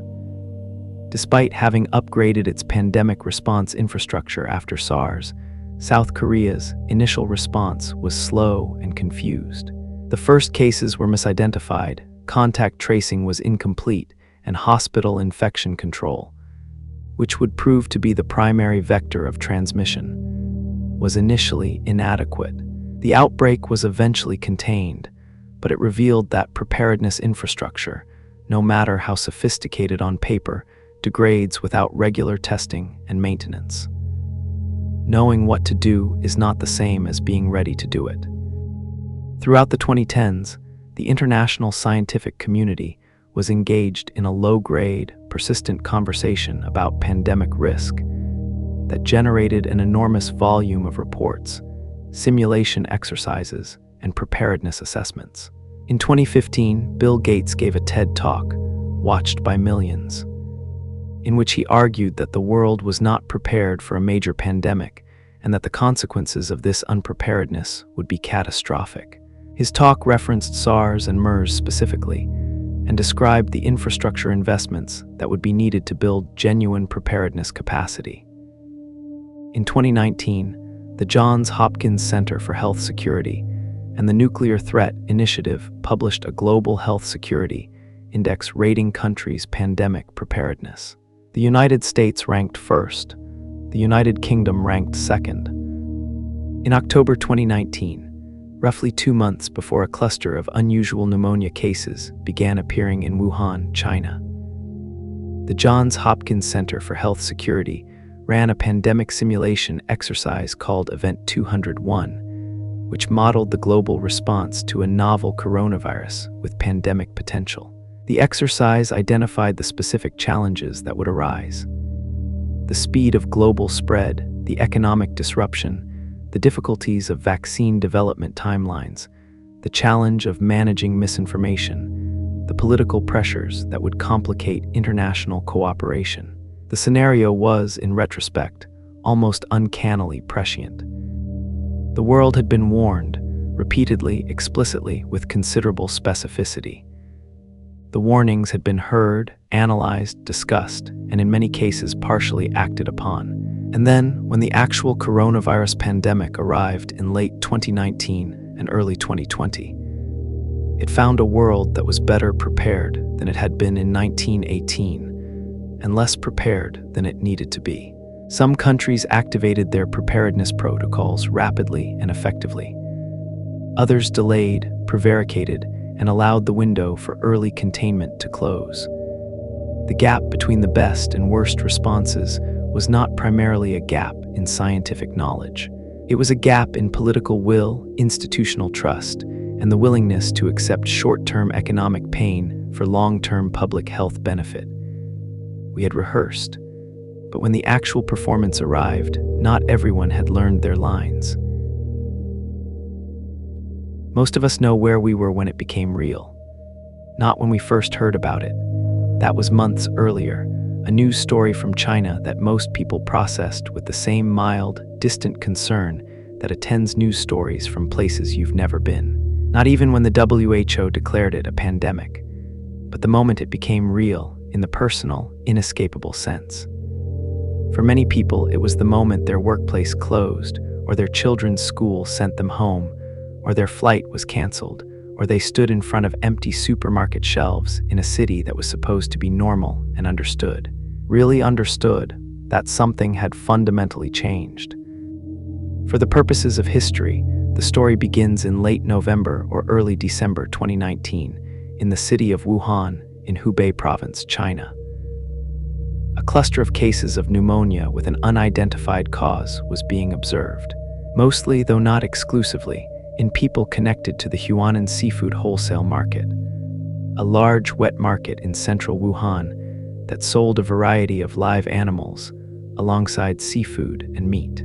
Chinese health authorities notified the WHO on December 31, 2019. On January 7, 2020, Chinese scientists announced that they had identified a novel coronavirus as the causative agent. By January 11, the genome had been sequenced and shared. A remarkable feat of molecular virology and a genuine act of international scientific transparency. The virus was named SARS-CoV-2, and the disease it caused was named COVID-19. It was a beta coronavirus related to SARS-CoV-1 and MERS-CoV, and it shared their fundamental biology. A positive-sense RNA virus with a distinctive spike protein on its surface, which it used to bind to and enter human cells, specifically via a receptor called ACE2, which is expressed in the lungs, heart, kidneys, and many other tissues. The origins of SARS-CoV-2 became one of the most politically charged scientific questions of the pandemic era and remain incompletely resolved. The prevailing scientific consensus holds that the virus emerged through natural spillover from an animal reservoir. The closest known relatives of SARS-CoV-2 are bat coronaviruses found in caves in Yunnan province, and the Huanan market provided the kind of environment. Wild animals in close proximity, poor sanitation, high human traffic, in which such spillover events occur. An alternative hypothesis that the virus originated in or was accidentally released from the Wuhan Institute of Virology, which conducted coronavirus research, has been investigated by multiple intelligence agencies and scientific bodies with inconclusive results. The question is genuinely unresolved and may never be definitively answered. What is clear is that by December 2019, the virus was circulating in Wuhan, and that the window during which it might have been contained to that city and region closed quickly, possibly before it was even recognized. The specific characteristics that made SARS-CoV-2 so dangerous as a pandemic pathogen were, in some ways, the opposite of what you might expect. MERS killed a third of the people it infected, but it spread poorly between people. SARS killed about 10%, but was contained relatively quickly. SARS-CoV-2 killed somewhere between 0.5 and 1.5% of those it infected, much lower than its cousins. But it spread with extraordinary efficiency. It was infectious before symptoms appeared, meaning that people who felt completely well were transmitting it to others. It spread through the air in respiratory droplets and aerosols in enclosed, poorly ventilated spaces. It had an incubation period of 2 to 14 days, during which an infected person might travel across a country or a continent. These properties, high transmissibility, pre-symptomatic spread, long incubation, made conventional containment strategies enormously challenging. And the combination of those properties with even a modest fatality rate, applied to a globally susceptible population of 8 billion people, produced a catastrophe. The world's initial response was fragmented, confused, and in many cases deliberately slow. China suppressed early warning signs for several critical weeks, during which the virus spread exponentially within Wuhan and seeded cases across the country and internationally. When China finally imposed the most severe quarantine measures seen in modern history, locking down a city of 11 million people, then an entire province. The display of political will was extraordinary, but it came weeks too late to prevent global spread. By the time the WHO declared a public health emergency of international concern on January 30, 2020, the virus had already reached more than 20 countries. The divergence in national responses was stark and consequential. Taiwan, South Korea, and New Zealand moved quickly with aggressive testing, contact tracing, border controls, and clear public communication. They achieved early control of their outbreaks at relatively low human and economic cost. Other countries, the United States, the United Kingdom, Brazil, Sweden, delayed implementing serious measures for weeks or months, with consequences that were visible in their death statistics. The United States, despite ranking first in global pandemic preparedness, spent February 2020 largely pretending the threat was contained. By March, hospitals in New York City were overwhelmed. The pandemic exposed, with unusual clarity, the fault lines in societies around the world. In country after country, COVID-19 killed the poor at higher rates than the wealthy, ethnic minorities at higher rates than white majorities, essential workers at higher rates than those able to work from home. These were not coincidences. They were the predictable consequences of housing density, work conditions, access to health care, and underlying health disparities that decades of inequality had created. The pandemic did not create inequality. It revealed it and measured it in bodies. The pandemic psychology was complex, fascinating, and in some respects deeply familiar to historians who had studied 1918. The same dynamics that had played out a century earlier. The oscillation between denial and panic, the search for scapegoats, the political resistance to measures that disrupted economic activity. Played out again, in real time, amplified by social media to a degree that would have been incomprehensible to the authorities managing the Spanish flu. Misinformation about the virus, its origins, its severity, its treatments, spread through digital platforms at speeds that public health messaging could rarely match.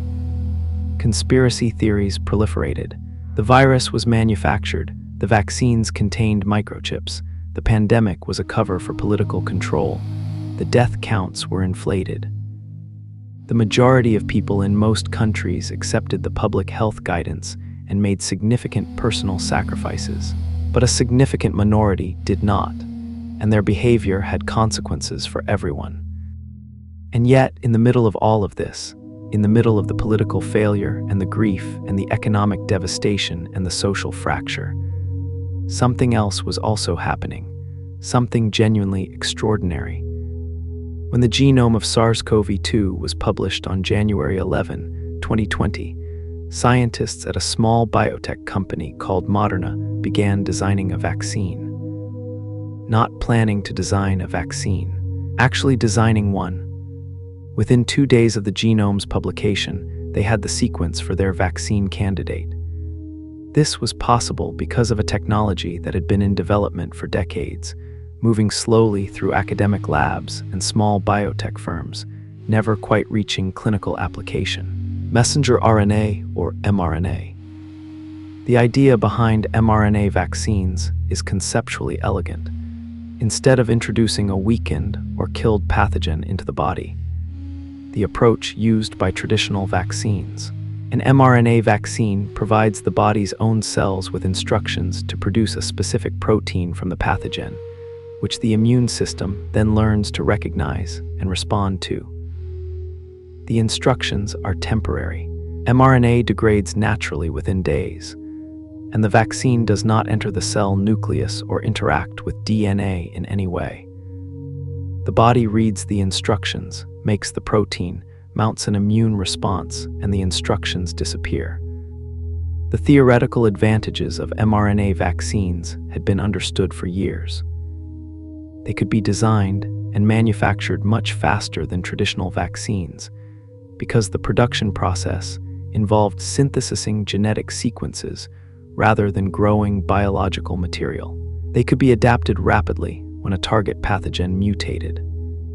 And because mRNA is produced through a standardized industrial process, manufacturing could be scaled up far more quickly than for conventional vaccines.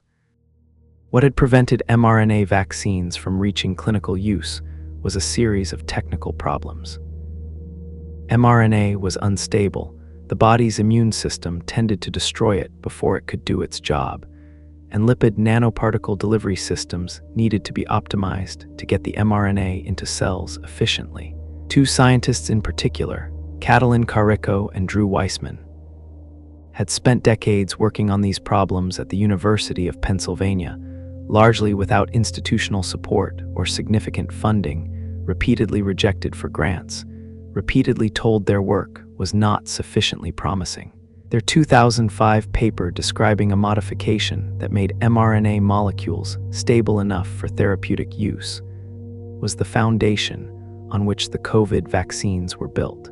Karikó and Weissman received the Nobel Prize in Physiology or Medicine in 2023. The Moderna and Pfizer and BioNTech COVID mRNA vaccines completed Phase 3 clinical trials involving tens of thousands of participants and demonstrated extraordinary efficacy, roughly 95% against the original strain within 11 months of the genome's publication. The previous record for vaccine development had been 4 years for mumps. No corners were cut on safety testing. The speed was achieved through massive parallel investment, regulatory streamlining, and the unprecedented global scientific collaboration enabled by open data sharing. The vaccines were authorized for emergency use in December 2020 and began to be administered in the United Kingdom, the United States, and other countries almost immediately. The vaccination campaign that followed was the largest coordinated public health intervention in human history. Within a year of the vaccine's authorization, more than half the world's adult population had received at least one dose. Modeling studies subsequently estimated that the COVID vaccines prevented somewhere between 14 and 20 million deaths in their first year of deployment alone. The mRNA technology developed and validated through COVID has since been applied to the development of candidates against HIV, cancer, malaria, and influenza. The pandemic that killed millions also, in one of history's bleaker ironies, provided the conditions for a biotechnological revolution that may save many more. The final death toll of COVID-19 is still being calculated. Official recorded deaths reached approximately 7 million globally by 2023, but excess mortality analyses, which compare actual death rates during the pandemic with expected rates based on historical trends, suggest the true toll may be 3 to 4 times higher, somewhere between 15 and 20 million people. The economic cost ran to trillions of dollars in lost output, public spending, and long-term health consequences. And then there is long COVID, a syndrome of persistent symptoms including fatigue, cognitive impairment, breathlessness, and cardiovascular effects that affects somewhere between 10 and 30% of people who contracted the virus, representing tens of millions of people worldwide whose lives have been permanently altered by an infection they survived.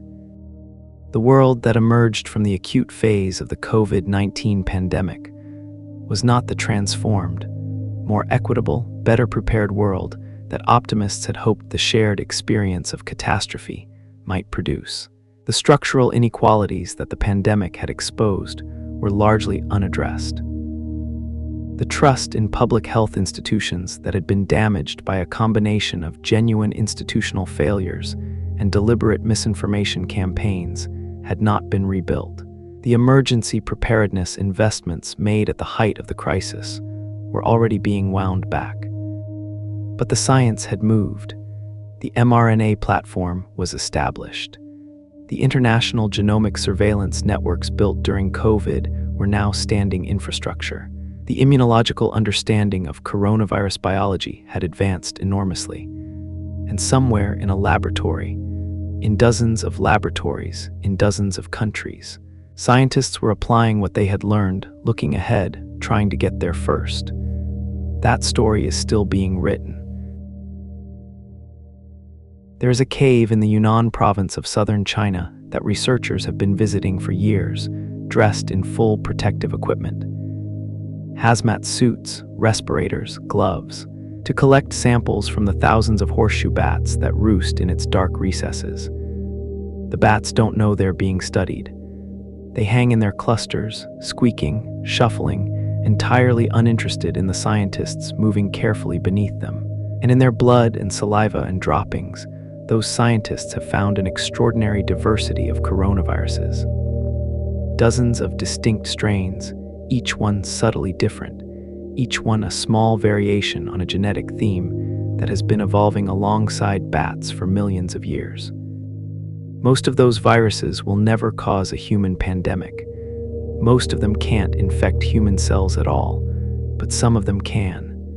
And somewhere in the genetic distance between the bat virus and the human virus, in the mutations that accumulate as a pathogen adapts to a new host, lies the origin story of almost every major pandemic in human history. We tend to think of pandemic diseases as things that happen to us, external threats arriving from elsewhere, disrupting the normal order of things. But the ecological reality is more uncomfortable than that. Pandemic diseases almost always emerge from animals. They are, in the most precise sense, consequences of our relationship with the rest of the living world. And as that relationship has changed, as we have expanded into wild habitats, concentrated animals in unprecedented ways, and connected every part of the globe through trade and travel, the conditions for pandemic emergence have become steadily more favorable. The scientific term for the process by which a pathogen crosses from an animal host into a human population is zoonotic spillover. The vast majority of infectious diseases that affect humans, somewhere between 60 and 75%, are zoonotic in origin, meaning they either currently circulate in animal reservoirs or originally emerged from them. HIV came from chimpanzees. Influenza comes from birds and pigs. Ebola comes from bats or possibly other wildlife. SARS came from bats via civets. COVID-19 almost certainly came from bats. Bubonic plague came from rodents via fleas. Rabies, Nipah, Hendra, Marburg, hantavirus all have animal origins. The list is long and sobering. Bats deserve special attention in any discussion of pandemic origins, not because they are uniquely dangerous as animals. They are, by most measures, ecologically wonderful, playing crucial roles in insect control and plant pollination, but because they appear to be unusually effective viral reservoirs. Bats have been on Earth for roughly 50 million years, and they harbor a remarkable diversity of viruses with relatively little apparent harm to themselves. The reasons for this are not fully understood, but the leading hypothesis involves the metabolic demands of flight. Flying requires an enormous amount of energy, and the rapid cellular metabolism it demands appears to activate immune pathways in bats that suppress viral replication without eliminating the virus entirely. A kind of permanent, low-level immune truce that allows viruses to persist without killing their host. When those viruses spill into other mammals, including humans, whose immune systems are not calibrated to this particular balance, the result can be severe disease. But bats are not the whole story. The bridge between a bat virus and a human pandemic almost always involves an intermediate host, another animal species that gets infected by the bat virus and carries it into closer proximity with human populations. SARS-CoV-1 used palm civets as an intermediate host, sold in live animal markets in southern China. MERS-CoV uses dromedary camels, which are kept extensively across the Middle East for meat, milk, and transport. The 1999 Nipah virus outbreak in Malaysia, which killed 105 people and required the culling of over 1 million pigs, was caused by a bat virus that had spilled into domestic pigs, which amplified it and from there into pig farmers. The intermediate host is often found in a context where animals and humans are in unusually close contact. Livestock operations, wildlife markets, bushmeat hunting, deforestation that pushes wild animals into proximity with human settlements. Deforestation deserves particular emphasis. The Amazon basin, the Congo basin, the forests of Southeast Asia. Wherever natural habitat is rapidly destroyed, the animals that lived in that habitat are displaced into fragments of remaining forest or into proximity with human settlements and agriculture. Species that would normally never interact are thrown together in the same fragmented landscape, along with the viruses they carry. The evidence linking deforestation rates to the emergence of novel zoonotic diseases is now substantial. Studies have found that outbreaks of Ebola in Central Africa are significantly associated with prior deforestation events in the surrounding area. The same pattern has been identified for Nipah in Bangladesh and Hendra in Australia. When we destroy wild habitat, we don't just lose biodiversity. We destabilize the ecological relationships that have kept certain viruses contained within certain animal populations, and we increase the probability of spillover. The global wildlife trade, both legal and illegal, creates additional spillover opportunities by moving animals across long distances, mixing species that would never naturally encounter each other, and placing them in the stressful, crowded conditions that suppress immune function and facilitate viral amplification. The exotic pet trade, the traditional medicine trade, the bushmeat trade, and the live animal markets found across Asia and Africa all represent nodes of potential spillover risk. This is not a culturally neutral observation. It is one that has sometimes been weaponized in racist ways, focusing blame on specific cultural practices in specific countries, while ignoring the equally risky practices embedded in industrial livestock farming in wealthy nations. The truth is that spillover risk is a global problem generated by global economic systems, and the solutions need to be understood at that level. Industrial livestock farming is perhaps the least discussed, but most significant generator of pandemic risk in wealthy countries. The conditions in large-scale pig and poultry operations. Thousands of genetically similar animals in close confinement under immunological stress, often in the presence of wild birds and rodents, are almost ideal for viral evolution and adaptation. The 2009 H1N1 influenza pandemic originated in a pig farming region of Mexico. The highly pathogenic H5N1 avian influenza that has been circulating in bird populations globally since the 1990s has been amplified and spread in part through intensive poultry farming. The genetic homogeneity of modern livestock breeds, bred for maximum productivity rather than genetic diversity, means that when a new pathogen arrives that can infect one animal, it can infect all of them. Understanding spillover also requires understanding what happens inside an individual body when a novel pathogen arrives. The immune system is the body's first and most fundamental defense against infectious disease, and its complexity is humbling. The innate immune system, the first responder, activates within minutes to hours of detecting a pathogen, deploying inflammatory responses, fever, and cell-killing mechanisms that work against a wide range of threats without any prior exposure. The adaptive immune system, which produces the specific antibodies and T cells that we associate with immunity and vaccination, takes days to weeks to fully mobilize, but its responses are exquisitely targeted and long-lasting. The concept of herd immunity, which is central to both vaccine strategy and epidemic mathematics, reflects the fact that when enough individuals in a population have immune protection, the pathogen cannot find enough susceptible hosts to sustain transmission, and the outbreak dies out even without every individual being immune. What makes a novel spillover virus particularly dangerous is that it arrives in a population with no pre-existing immunity, in either the innate immunity-boosting sense of prior exposure or the adaptive immunity sense of targeted antibodies. The 1918 influenza virus, SARS-CoV-2, the 1956 Asian flu, all spread with such speed and severity in part because they were genuinely new. The human immune system had no prepared response to offer. The speed of pandemic spread is not just a function of how efficiently the virus transmits. It is also a function of how unprepared the human immune landscape is when it arrives. This is why scientists monitoring bat caves in Yunnan, pig farms in Southeast Asia, and wildlife markets across Africa and Asia are doing work of genuine planetary importance. Pandemic prevention is most effective, most humane, most economical, most practical, before a novel pathogen has established itself in human populations.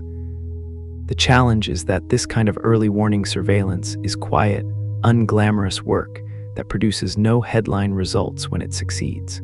A pandemic that didn't happen generates no celebration. The billions of people who didn't die from a spillover event that was caught before it spread cannot know they were saved. This invisibility makes surveillance funding chronically difficult to sustain politically. And so the surveillance is never quite as comprehensive as the risk warrants, and occasionally something gets through. On a July morning in 1976, attendees at the Pennsylvania American Legion Convention began arriving at hospital emergency rooms in Philadelphia with a strange and severe respiratory illness. Within days, more than 180 people had been hospitalized and 29 had died. No one knew what it was. The victims were middle-aged men, mostly veterans, attending a convention at a downtown hotel. Legionnaires, the press called them. The disease that killed them became Legionnaire's disease, a name that has persisted for 5 decades, and finding its cause was one of the most important outbreak investigations of the 20th century. The investigation was led by the U.S. Centers for Disease Control, and it took 6 months of painstaking laboratory work to identify the culprit. A previously unknown bacterium, subsequently named Legionella pneumophila, that had been growing in the hotel's air conditioning, cooling towers, and spreading through the ventilation system. The discovery opened an entirely new chapter in our understanding of respiratory infection and revealed a pathogen that turned out to be widespread in water systems all over the world. Present but previously invisible, responsible for outbreaks that had simply never been correctly identified before the investigation gave scientists a name and a methodology to look for it. The Legionnaire's disease investigation is a near-perfect illustration of what epidemiology actually does. It takes a collection of sick people and works backwards and sideways. Through interviews, through mapping, through the patient analysis of who got sick, who didn't, what they had in common, and what the ones who didn't get sick avoided, until a pattern emerges that points toward a cause. It is detective work in the most literal sense, and the scientists who practice it are genuinely working a case. Modern epidemiology rests on a set of conceptual tools that it's worth understanding, because they shape how every outbreak gets investigated and every public health response gets designed. The most fundamental of these is the reproductive number, usually referred to as R or R0. R0, pronounced R0, represents the average number of people that one infected person will infect in a completely susceptible population, with no interventions in place. An R0 below 1 means the outbreak will naturally die out. An R0 above 1 means it will grow. The higher the R0, the more explosive the potential spread. Measles, which is transmitted through the air and is among the most contagious pathogens known to medicine, has an R0 of 12 to 18. meaning one measles case in an unvaccinated population will typically infect 12 to 18 people. The 1918 influenza had an estimated R0 of between 2 and 3. SARS-CoV-1 was approximately 2 to 4. SARS-CoV-2, before vaccination and in its original form, had an estimated R0 of between 2 and 4, rising substantially for later variants like Delta and Omicron, which reached estimated R0 values of 5 to 8 and higher. These numbers are not fixed properties of a virus.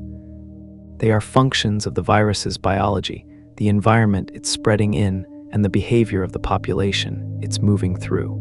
The R0 of COVID-19 in a packed nightclub was very different from its R0 among people wearing masks in well-ventilated spaces. The concept of the serial interval, the average time between one person becoming infected and the people they infect showing symptoms, is equally important for outbreak response. A short serial interval means the outbreak is moving faster than contact tracing can keep up with. A long serial interval gives investigators more time.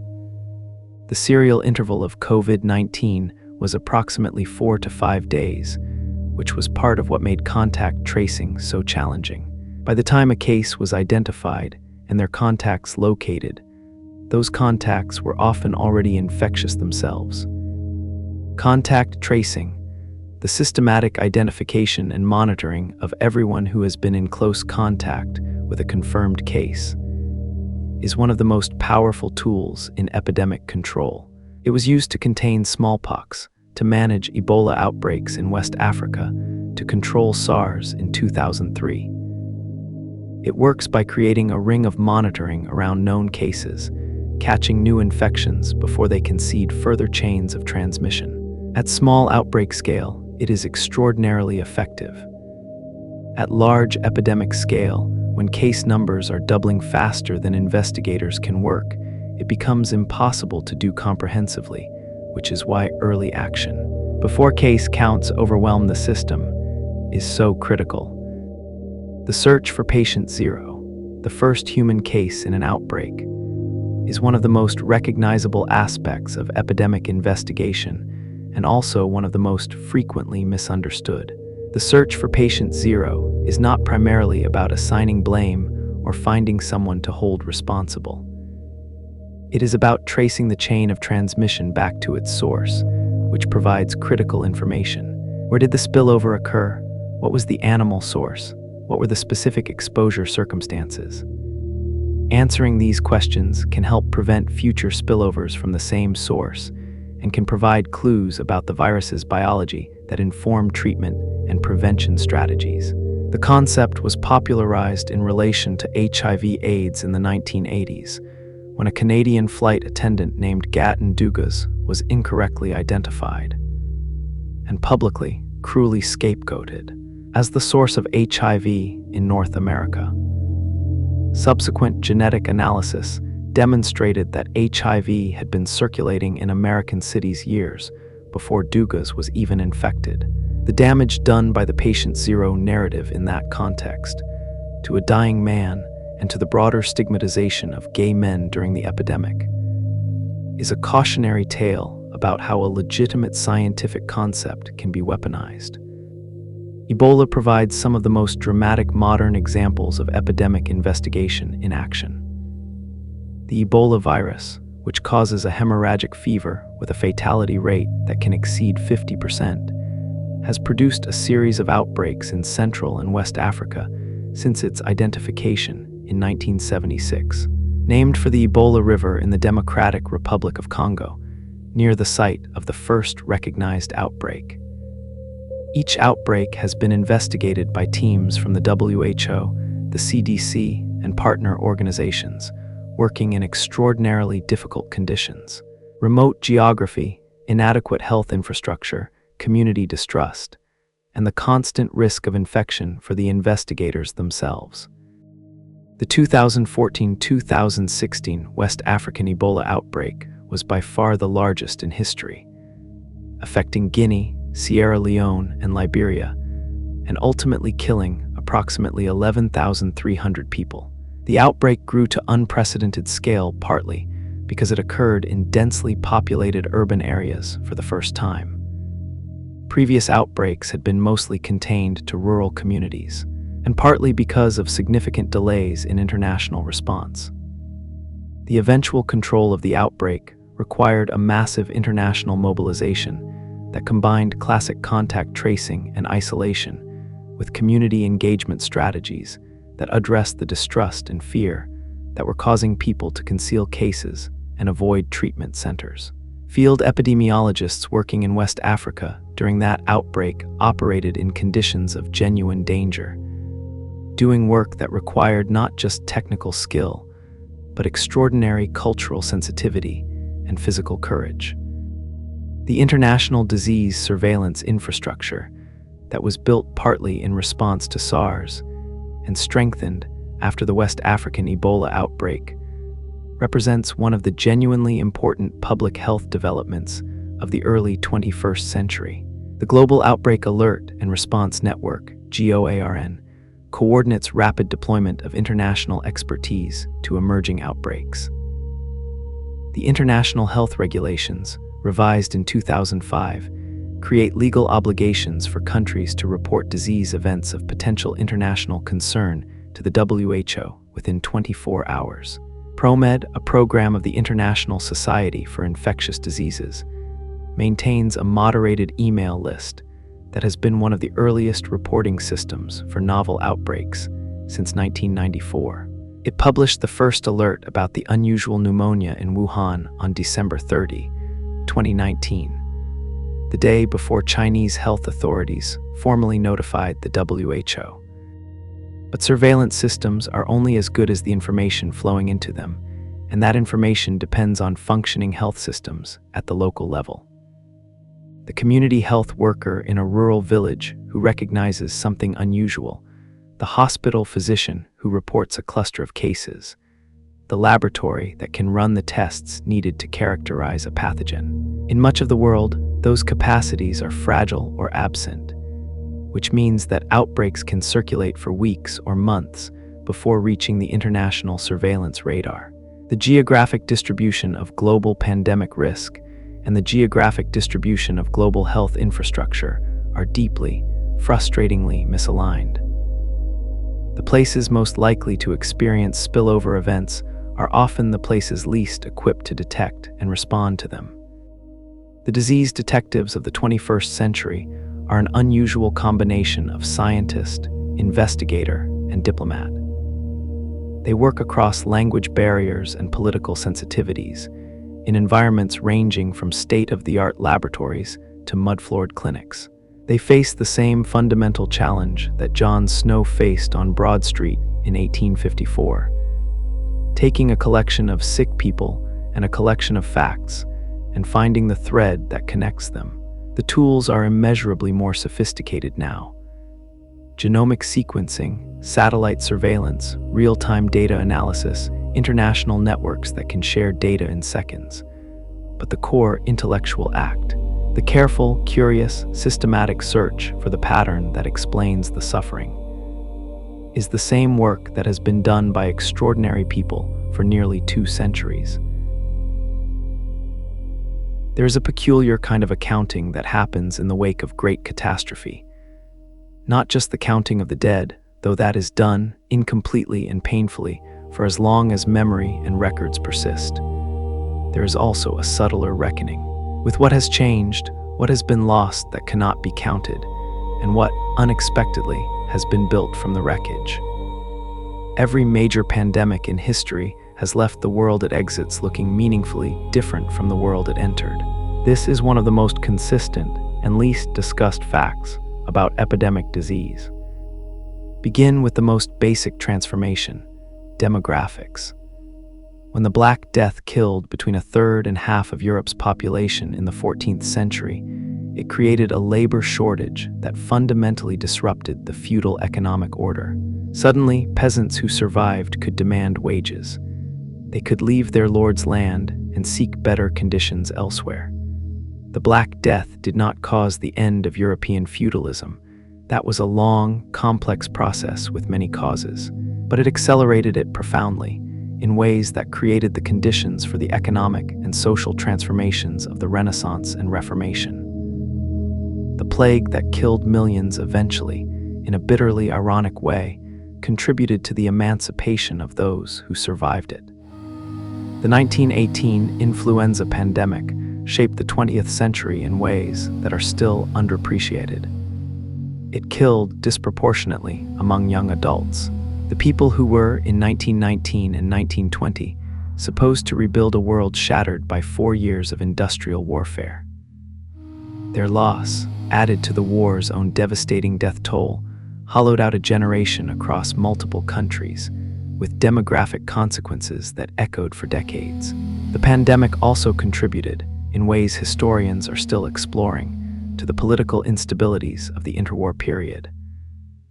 The incapacitation of Woodrow Wilson by influenza during the Paris Peace Conference in 1919. He suffered a severe neurological episode that altered his personality and judgment at a critical moment in the negotiations.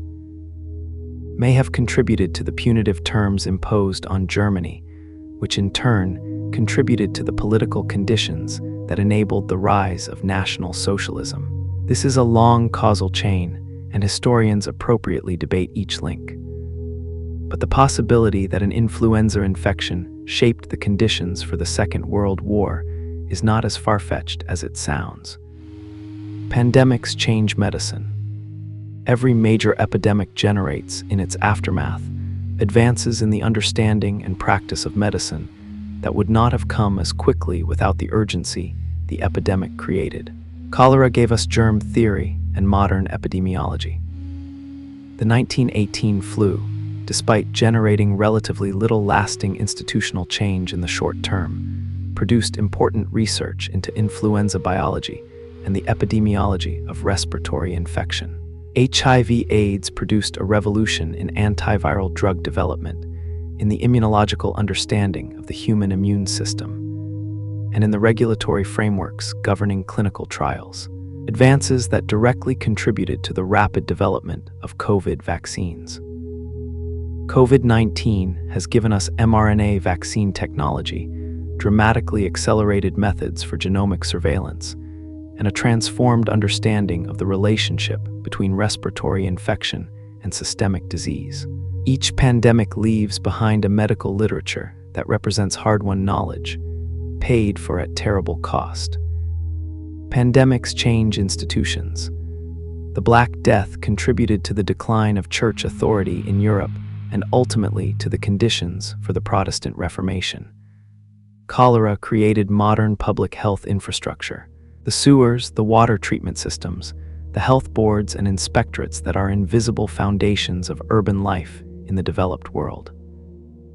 The Antonine Plague and later plagues of the Roman period contributed to the conditions in which early Christianity spread, by demonstrating the social effectiveness of caring for the sick regardless of their identity.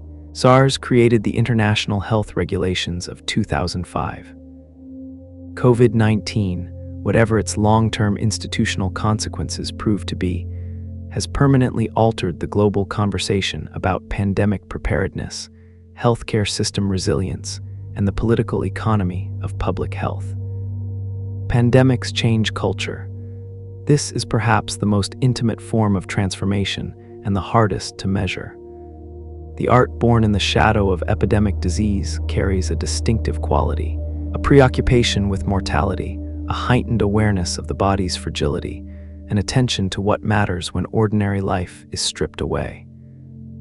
The dance macabre tradition of late medieval Europe, the skeletal figures leading the Pope and the peasant alike in their final dance, emerged directly from the Black Death's destruction of any illusion that rank or piety could protect you from death.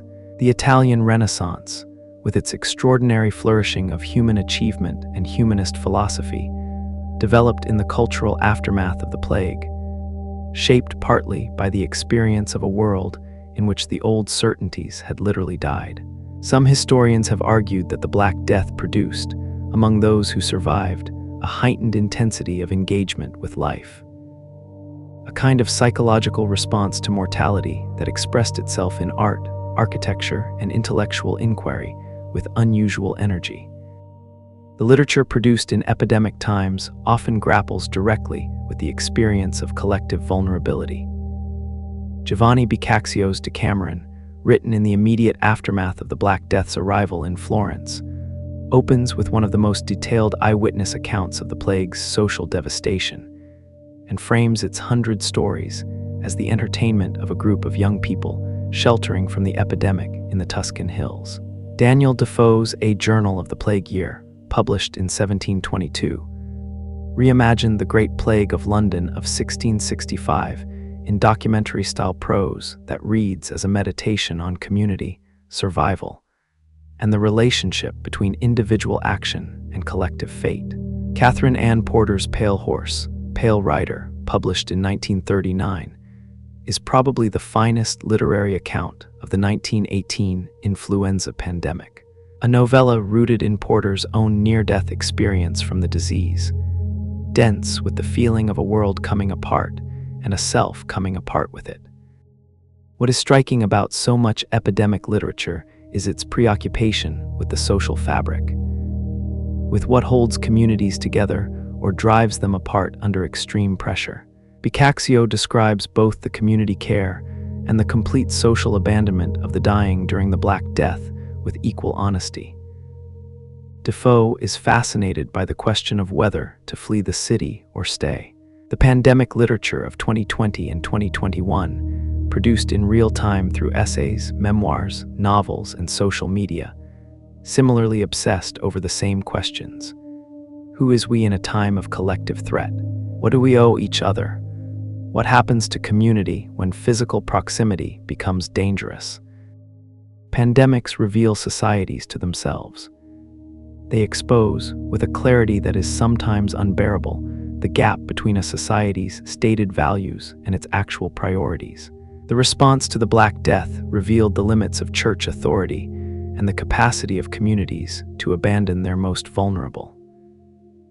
The 1918 pandemic revealed the willingness of governments to sacrifice public health for military and political advantage. HIV/AIDS revealed the extent to which certain lives were considered less worth protecting by political systems.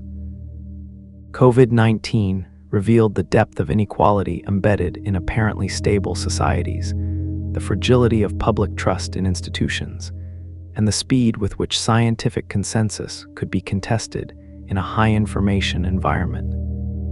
But pandemics also reveal the other side of human nature, the capacity for solidarity, sacrifice, and care that coexists with the capacity for selfishness, cruelty, and scapegoating. The nurses who stayed with dying patients in 1918 when everyone else had fled. The community organizations that built AIDS care networks in the absence of government support. The epidemiologists who flew to West Africa during the Ebola outbreak and worked in conditions of genuine danger. The vaccine trial volunteers of 2020 who participated in trials before safety data was complete, accepting personal risk for collective benefit. The ordinary people in city after city who followed difficult public health guidance, canceled their plans, stayed home, wore masks, and looked after their neighbors. These people do not generally generate as much historical attention as the villains of pandemic history, the politicians who delayed, the leaders who lied, the communities that turned on each other. But they were there in every epidemic, in every era, and their presence is as much a part of the story as everything else.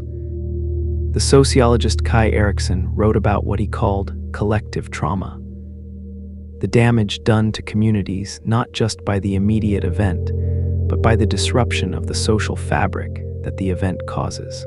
Collective trauma persists beyond the individual experience, embedding itself in cultural memory, in altered social norms, in a changed relationship to risk and vulnerability.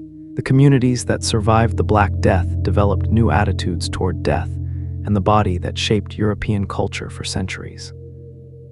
The generation that lived through HIV/AIDS in the 1980s carries a particular understanding of grief, of community, and of medical uncertainty that shapes how they navigate subsequent health crises. The collective experience of COVID-19, whatever its ultimate cultural legacy proves to be, has changed something in the global relationship to viral risk, to institutional trust, and to the meaning of public health in ways that will take years to fully understand. What pandemics ultimately leave behind, beneath all the institutional changes and cultural transformations and medical advances, is grief. Simple, irreducible human grief. The people who died were fathers and mothers, children and grandparents, artists and scientists and farmers and teachers. They were loved. Their loss was not abstract, and the people who survived them and who built the world that came after. The sewer workers and the vaccinators and the epidemiologists and the activists and the ordinary people who followed the guidance and looked after each other, built it carrying that grief with them. The world that emerges from a pandemic is always, in some way, a monument to the dead, even when, as so often happens, it forgets to say so. Somewhere right now, in a laboratory that most people have never heard of, a scientist is carefully extracting genetic material from a sample collected from an animal that most people have never thought about. A bat in a cave in Laos, perhaps, a rodent in a market in West Africa, a bird in a migratory flyway over Central Asia. The scientist is looking for something specific, a genetic signature that suggests a virus with pandemic potential.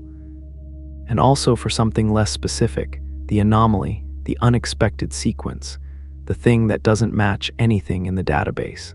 This is the work of pandemic prevention in the 21st century, and it is among the most important work being done anywhere in the world. It is also chronically underfunded, perpetually underprioritized, and largely invisible to the public whose safety it protects. The fundamental challenge of pandemic preparedness is economic and political as much as scientific. The scientific tools for identifying pandemic threats, developing vaccines, and coordinating international responses have advanced enormously in the past 2 decades. The global genomic surveillance infrastructure built during COVID-19, a network of laboratories in over 170 countries capable of sequencing and sharing pathogen genomes in near real time, represents a genuine step change in our ability to detect and characterize novel threats. The COVAX initiative, whatever its operational limitations, established a precedent for attempting to ensure equitable global access to vaccines during a pandemic. The Coalition for Epidemic Preparedness Innovations, CEPI, founded in 2017, funds vaccine development for priority pathogens before outbreaks occur, the pandemic equivalent of building the fire station before the fire. But these systems exist at the margins of global health funding, and they are vulnerable to precisely the dynamic that has characterized every previous episode in this story. The investment made during a crisis is not maintained once the crisis fades. The Ebola outbreaks of 2014-2016 prompted significant investment in health system strengthening in West Africa and in international response capacity. By 2019, much of that investment had not been sustained. The COVID-19 pandemic prompted the largest single expansion of pandemic preparedness infrastructure in history. By 2023, health ministries and international institutions were already cutting the emergency budgets that had been created during the crisis. This is not a new story. It is the oldest story in this entire episode. The pathogens considered most likely to cause the next significant pandemic are not a mystery. The WHO maintains a list of priority pathogens for research and preparedness, diseases that represent serious public health threats for which limited countermeasures exist. The current list includes Ebola and Marburg viruses, Lassa fever, MERS-CoV, Nipah and Hennepaviral diseases, Rift Valley fever, Zika, and the placeholder, disease X, the deliberately unnamed category for the novel pathogen that doesn't yet have a name, but that scientists are confident will emerge at some point. Influenza, which generates a new pandemic strain every few decades through the process of genetic reassortment in bird and pig populations, is treated as a standing concern rather than a potential future threat. For each of these priority pathogens, a different amount of vaccine and therapeutic development has been done. For some, Ebola in particular, following the 2014-2016 outbreak, effective vaccines now exist and are stockpiled in affected regions. For others, Nipah, which has an extraordinarily high fatality rate and is considered a significant pandemic risk by most expert assessments, no approved vaccine exists, though several candidates are in development for disease X, the unknown pathogen. The preparedness strategy centers on platform technologies, vaccine and therapeutic development approaches like the mRNA platform that can be rapidly adapted to a new target once the target is identified. The mRNA platform, having been validated at scale through COVID, can now in principle produce a vaccine candidate for a novel pathogen within days of the genome being sequenced. That is a genuinely transformational capability that simply did not exist before 2020. Climate change is reshaping the geography of pandemic risk in ways that are still being worked out, but are already visible. As global temperatures rise, the geographic ranges of disease-carrying vectors, mosquitoes, ticks, sandflies, are expanding into regions where those vectors have not previously been established, and where human populations therefore have no immunity to the diseases they carry. Aedes aegypti mosquitoes, which transmit dengue fever, Zika, chikungunya, and yellow fever, are expanding northward into Europe, North America, and the highlands of South America and Africa as temperatures warm. Malaria, which retreated from large parts of the world in the 20th century due to a combination of drainage, insecticide use, and economic development, is showing signs of re-emerging in regions where rising temperatures are creating newly suitable conditions. The 2015 to 2016 Zika epidemic, which caused severe birth defects, microcephaly, in thousands of children in Brazil, was partly enabled by the expanded range of its mosquito vector. Climate change also increases spillover risk through its effects on wildlife and wild habitat. Changing temperatures and precipitation patterns alter the distribution of wild animal species, driving them into new geographic ranges and creating new interspecies contacts in which novel pathogen exchanges can occur. A 2022 study published in the journal Nature modeled the likely geographic movement of mammal species under climate change scenarios, and found that the number of first encounters between species that had never previously shared habitat, and therefore the opportunities for novel pathogen sharing, would increase by tens of thousands in the coming decades, concentrated particularly in tropical mountain regions where many species would converge as they moved uphill to track suitable temperatures. Antimicrobial resistance is a parallel pandemic in slow motion that receives far less public attention than it deserves. Antibiotics have been one of the transformational medical technologies of the 20th century, enabling surgical procedures, cancer treatments, and the routine management of bacterial infections that would previously have been fatal. But the overuse of antibiotics in human medicine, and more significantly, in industrial livestock farming, has driven the evolution of bacterial strains resistant to multiple antibiotics. The WHO considers antimicrobial resistance one of the top 10 global public health threats. Current projections suggest that without significant intervention, drug-resistant infections could kill 10 million people annually by 2050, more than cancer currently kills.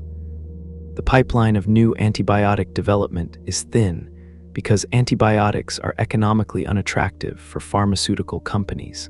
They are taken for short courses, they are expected to be cheap, and the more effective they are, the more aggressively we conserve them, limiting the market. This is a structural failure of the relationship between medical need and pharmaceutical incentive that has been clearly identified and not adequately addressed.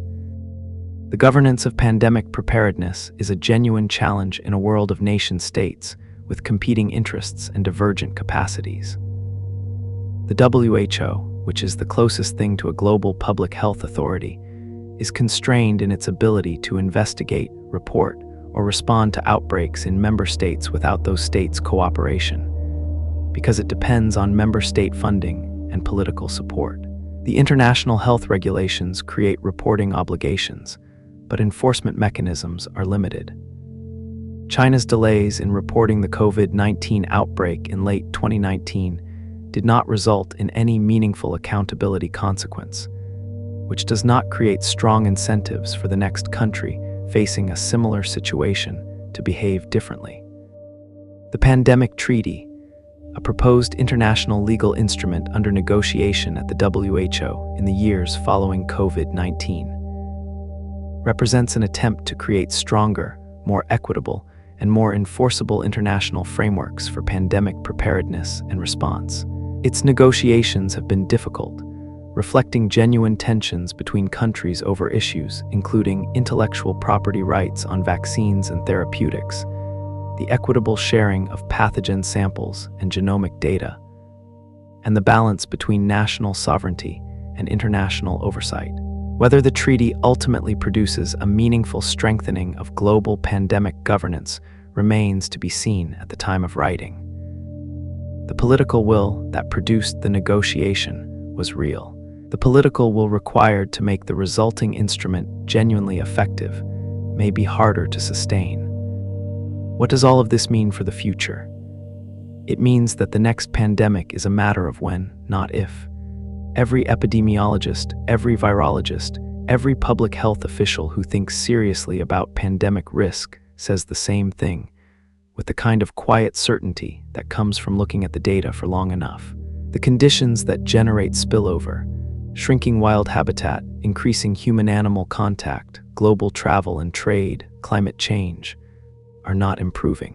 The pool of potential pandemic pathogens in animal reservoirs is enormous and incompletely characterized. The international governance systems for catching and responding to novel outbreaks are better than they were in 2019, but not as good as they need to be. But this is not a counsel of despair. The tools are genuinely better. The mRNA platform exists and is being refined. Genomic surveillance is embedded in global public health infrastructure in a way it was not before COVID. There is a generation of young scientists, epidemiologists, public health professionals, and policymakers who came of professional age during COVID-19 and carry from that experience a practical, first-hand understanding of what pandemic response actually requires. The questions are not primarily scientific anymore. They are questions about whether the world can maintain the political will, the funding, and the international cooperation required to actually use the tools it has built. History offers a cautious form of hope on this question. Every pandemic has left behind something useful. Some tool, some institution, some understanding that the next generation inherited and built upon. The quarantine of Ragusa became the lazarettos of Venice, became the international maritime health regulations. John Snow's map became Koch's postulates, became the CDC. The HIV/AIDS crisis became the mRNA platform. Each generation of scientists and public health workers received an inheritance from the catastrophes their predecessors survived, and added to it, and passed it on. The next outbreak will find a world with better tools than any previous generation had.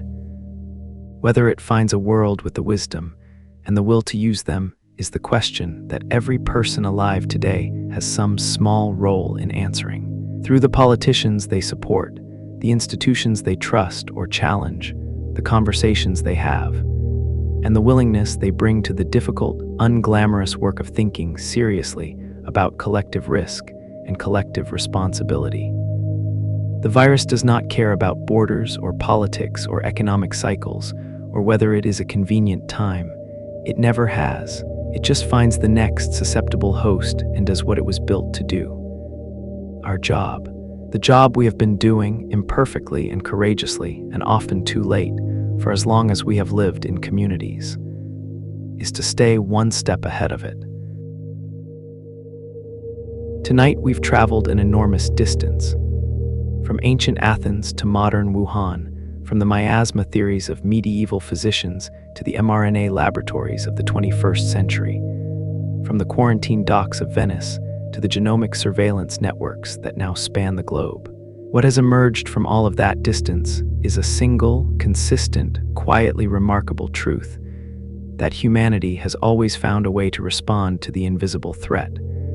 Not always quickly, not always justly, not without terrible cost and terrible failure, but always, eventually, with science and solidarity, and the stubborn refusal of certain extraordinary people to accept that nothing can be done.